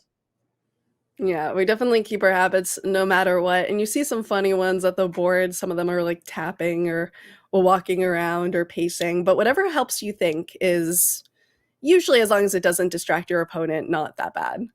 But it's always funny to see on screen here. Although this game isn't over, but it looks like Chopra's just doing a great job of pretty much making sure there's zero counterplay. Yeah, it goes rook hf8, defending the pawn on f7 once more, making sure that there's never any tactics along this diagonal. So Antipov is trying, but it looks like it's just way too much. I mean, a full rook is a lot. All right, so let's go back to the bird's eye view, perhaps, see what's happening in the other games. So yeah, Chopra winning on the first board. He still needs to finish it off, though. Then on board number 2, Gajic also doing well with the black pieces. Tari has also sacrificed some material there. And then on board 2, Robby approximately even against Budisovic, and Ohanyan doing well on board number 4. So SLU might just win the match in this round. It's definitely possible. It's first to 8.5 points wins the match, so St. Louis needs 2.5 points. I think, you know, if they were to get it, it would be on that board, the brown board, or also maybe the purple board. But I think an interesting game to look at might be Tari versus Gajic. Yeah, no, they have very good chance on boards 1, 2, and 4. And I don't see Robby losing this one. It feels like Robby should get at least a draw, which is also a very fine score if you're up by so many points. But yeah, let's go to that board number 2 between Tari and Gajic.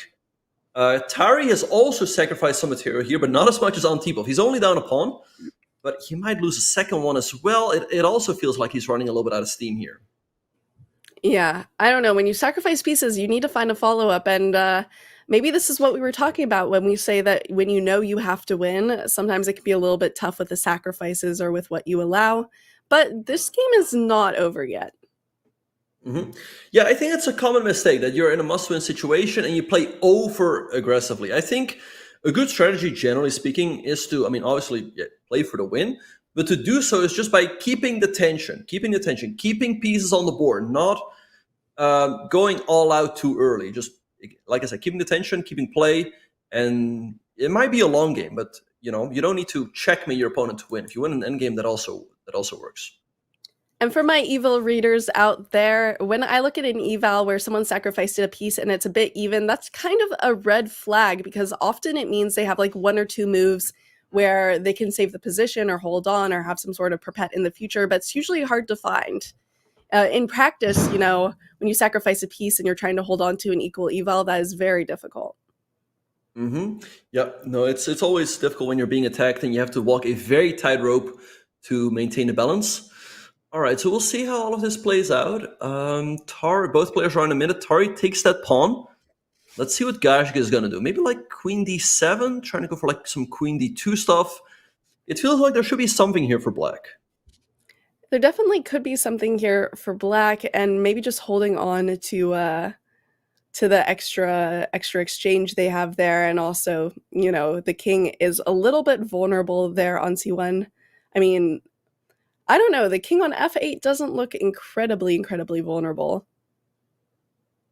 Now, the king's still fairly solid. I mean, it's got a triple pawn ahead of itself, so not that easy for white to break through and get to that king. And okay, Tari takes here. Is there a tactic for black? Wait, can you give it check, take, and knight d2? That might be crushing. Let's see if Gajik is going to go for it. Oh, start with rook e1. Look at this. Rook e1, take, check, here, take, here, and knight d2, and you attack the queen and you try and checkmate. I think that's GG. And that's definitely what he's calculating right now. He's taking his time. You see, he's considering it. He just did the little like expression where he's like just considering it. And he looks very happy starting with the other one, but probably going to go rook e1 here. And yeah, Tari cannot be happy with this. This is also winning, but Tari can, I mean, it's just way too much. You have to go king a2, because again, if you take, follow with knight e2, and you're just losing the queen or getting checkmated. So it looks like Gajik is going to get a big win here for SLU. And look at that side from Tari. It's like he's not happy. He's not happy. He's not happy. I don't think the coaches are going to be happy afterwards either. But yeah, as you said, that's the danger. Sometimes when you're playing too much for the win, the sacrifices could get a little bit over-enthusiastic. SLU cleaning up in the meantime. Ohanyan also won his game, pushing SLU to 7 points. They could sweep this very round, Jules. Chopra just won on board number 1. Gajik is winning on board number 2, and Robby is winning on board number 4. Or board 3. We might see a sweep. We might see a sweep, and they only need half a point. They only need half a point to clinch the match and take it home from Mizzou, who won last time as well. And there we have it. Gajik won his game. So St. Louis is the Spring 2025 Collegiate Chess Champions. Look at that. SLU takes it home from Mizzou. That is absolutely what they want to do after the season where they lost it last year. They've got to be so happy. Kevlishvili doesn't even know this yet, but it looks like this is going to be a sweep. They're going to be thrilled. Yeah, no, absolutely. I mean, they lost the championship last season to Mizzou, but they stepped up their game. They got some reinforcements, and they were... Coach Jacobian, he was not happy with their performance in the semifinals. I mean, they won with very narrowly against UTRGV, so they definitely stepped up their game. And taking a look at this last game, Kevlishvili does not know that they've won yet, so he's definitely trying his best. And Luca looks pretty relaxed, reclined here, but maybe he's got a bit of a focused expression. 6 seconds on the clock versus a minute, Ben. Yeah, and he's down 3 pawns, so it looks like Robby's going to get a win here as well. It doesn't matter for the match score, but I'm sure Robby still wants to win. He goes king g2, stepping out of the checks. Queen c4. All right, giving up the a2 pawn. But yeah, this should be a win for Robby, but it's not that easy to convert. Absolutely, but with 2 seconds versus a minute, I don't know. It's definitely possible that he could win this in the next couple of moves. But, you know, Robby does not know the score. For all he knows, he could be the deciding point between a win and going to the next round. Yeah, he might be feeling like the hero here, thinking he's going to score the deciding point. But the match, it's just all over, you know. Just push the pawn. There's nothing black can do. And yeah, but, I mean, that's incredible, Jules. That SLU is also sweeping Mizzou in the final round. Absolutely. And WW Wolfie, thank you so much for the 10 subs. Really appreciate it. That is very kind of you. Yeah, this is just a crazy performance by SLU, and I can't wait to see Robby's expression when he checks the score. Yeah, we just saw a bit of a fist bump there. He's like, you might have thought that was an important point. Now he's going to check the score. Wait for it. Yeah, and then does the fist bump. Fist bump number 2. Yeah, okay, very nice. And we see a little smirk there. We're going to take a look at this final scoreboard. This was an absolute demolition from SLU against Mizzou here. They definitely brought their A game 10-2 with a full sweep here in this final round. A huge congratulations to SLU on their victories. I mean, they've just got to feel great about this one. And as we see, this score has been heavily favoring SLU. I mean, incredible scorecard. I mean, I did not expect this. I thought this was going to be a very close match. SLU also won the first round by a point, but after that they were crushing it, and Mizzou just never came back. So St. Louis definitely the deserving winners of this season.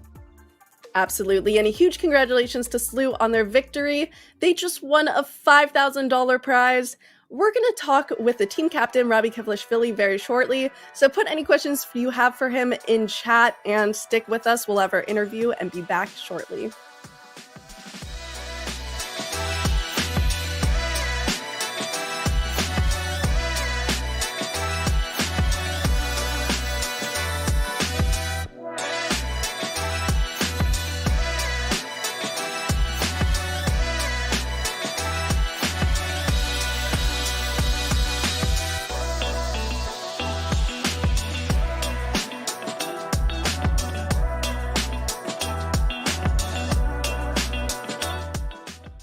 Students, did you know that you can get a discount on any Chess.com premium membership?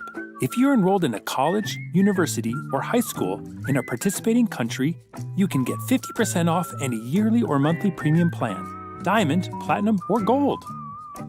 That's unlimited game review, unlimited puzzles, unlimited bots, unlimited lessons, and no ads. All at 50% off. Go to chess.com/students and get your discount today. My name is Fabiano Caruana, and this is Google Autocomplete. What is Fabiano Caruana's favorite chess opening? Oh, I'll have to say the Archangel variation of the Ruy Lopez, which I made a video course on, and it's always been a favorite since I was a child. What does Fabiano Caruana do with C-Squared? That's the podcast that I co-host along with Grandmaster Christian Kirilla. We've been doing it for about 2.5 years, and it's been fun. You know, it's the first time that I went into not just playing chess, but also talking about chess. So that was pretty cool. What is Fabiano Caruana's IQ? I have no idea what my IQ is. I don't know. I've never taken a test, as far as I know. I have no idea. What would be your guess? I don't even want to guess or know. Either whatever it is, I have no interest in knowing it. Has Fabiano Caruana ever won a world championship? I have not won a world championship. I've played a world championship, but I didn't win it against Magnus in 2018. That was the one time that I played the world championship. What was Fabiano Caruana's career highlight? I think this is similar to the last question. My career highlight was winning the candidates in 2018. And that qualified me for the World Championship. So that was probably the most, the happiest I was after playing a tournament, and the most difficult tournament, and probably the proudest success that I have. How tall is Fabiano Caruana? I think 169 centimeters. I guess that's either 5'6" or 5'7", 169 centimeters. Did Fabiano Caruana go to college? I didn't go to college. I never went to college. I never went to high school. I went to school until I was 12, and then I stopped. I was done with it after that. Is Fabiano Caruana Italian? I have a lot of Italian heritage. I am an Italian citizen. My mother's Italian. I never grew up in Italy. I never lived in Italy, but I have a lot of family there. So I spent a lot of time as a kid visiting them, spending time with my family, and also from my father's side as well. He has a lot of Italian ancestry, and all my grandparents were born in Italy. So from a heritage point of view, I'm very Italian, and also I'm an Italian citizen, but I haven't ever lived there. And although I did represent Italy for many years now, I represent the United States playing chess.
Hello, everybody. Welcome back. We are joined by team captain, Grandmaster Robby Kevlishvili. Congratulations. And I want to ask you, what does it mean to you and your team to win after losing last season to Mizzou? Yeah, hey guys, good to be back. Thank you. Of course, it feels great. We didn't like losing last semester, of course. It's the first time we ever tried winning CCL and didn't win. So yeah, leading up to this highly anticipated Mizzou matchup, we were giving it our all, and we've been practicing a lot. So yeah, winning feels very good, and by this margin, feels even better. Mm-hmm. Yeah, no, Robby, you said you guys were practicing a lot. Can you tell us perhaps a little bit what you guys did to prepare for this match? And also wanted to ask you, what were your feelings going into this one? Because we all thought it was going to be a close match, but you guys just absolutely crushed it. Mm-hmm, yeah, I mean, we play a lot of chess, of course. We have Final Fours coming up, so we've been practicing a lot for that as well. And by proxy, we're practicing for this as well. We played a lot of blitz in our chess room, meetings basically every other day on average. And yeah, sorry, what was the other question again? Oh yeah, I don't know, Benjamin, you probably remember. I asked you, like, what were your feelings going into the match? Yeah.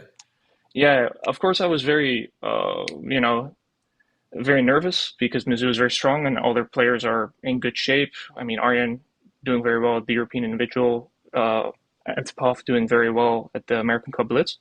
But I will admit that, as you remember, Benjamin, we played Webster in the final last year, and we had a very tricky semifinal going up. And I saw a lot of similarities between that season and this season. And of course, our team is very strong. I was thinking we can win every single match 4-0. We can lose every single matchup 4-0. So there could be a big swing. And I was very glad that my teammates carried me through the first round and that we just kept going.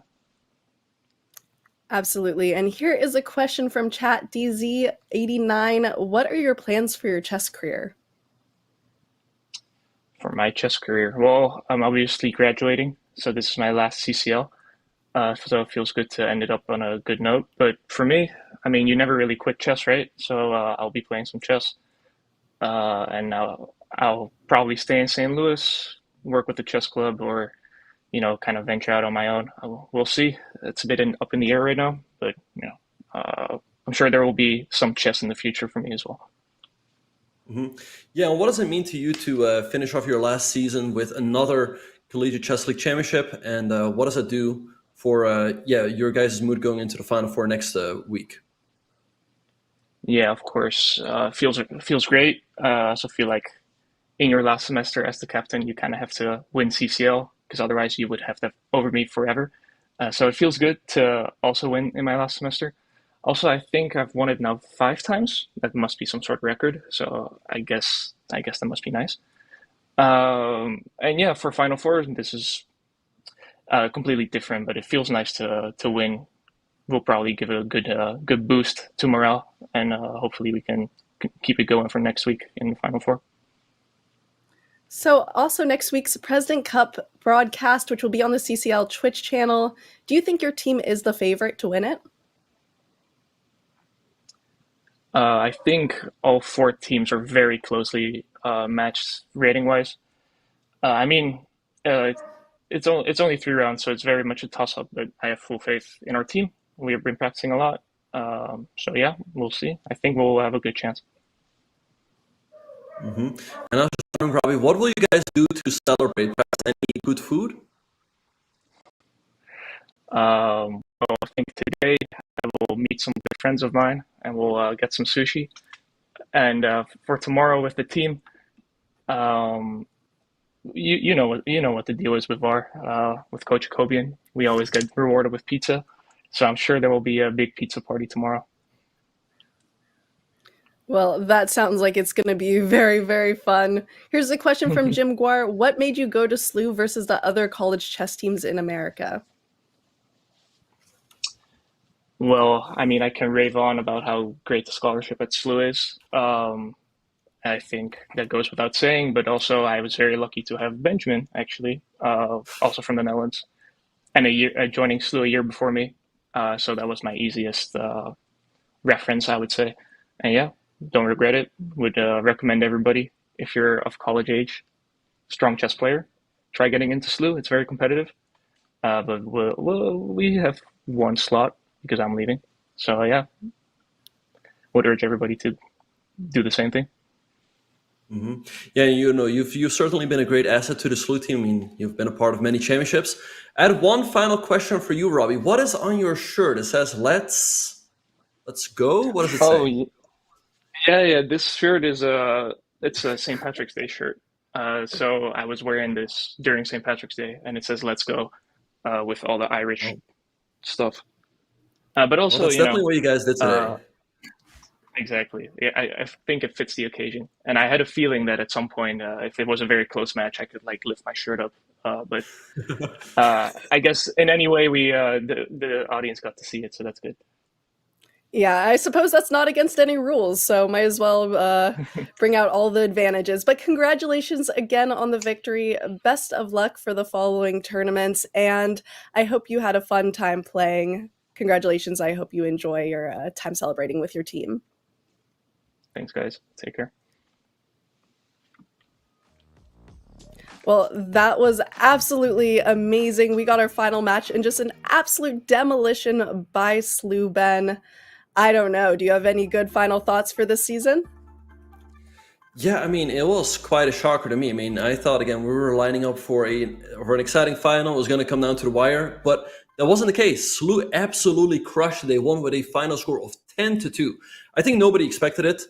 And yeah, it was great to hear Robby's thoughts. That will not be it for, that will be it for his Collegiate Chess League career, but not for his collegiate chess career, because he will be playing next week in a Final Four for St. Louis, and we will actually have some coverage, as our Collegiate Chess League commissioner will be there on site doing commentary with Grandmaster Brian Escalante. So highly recommend everyone to tune in and check that out.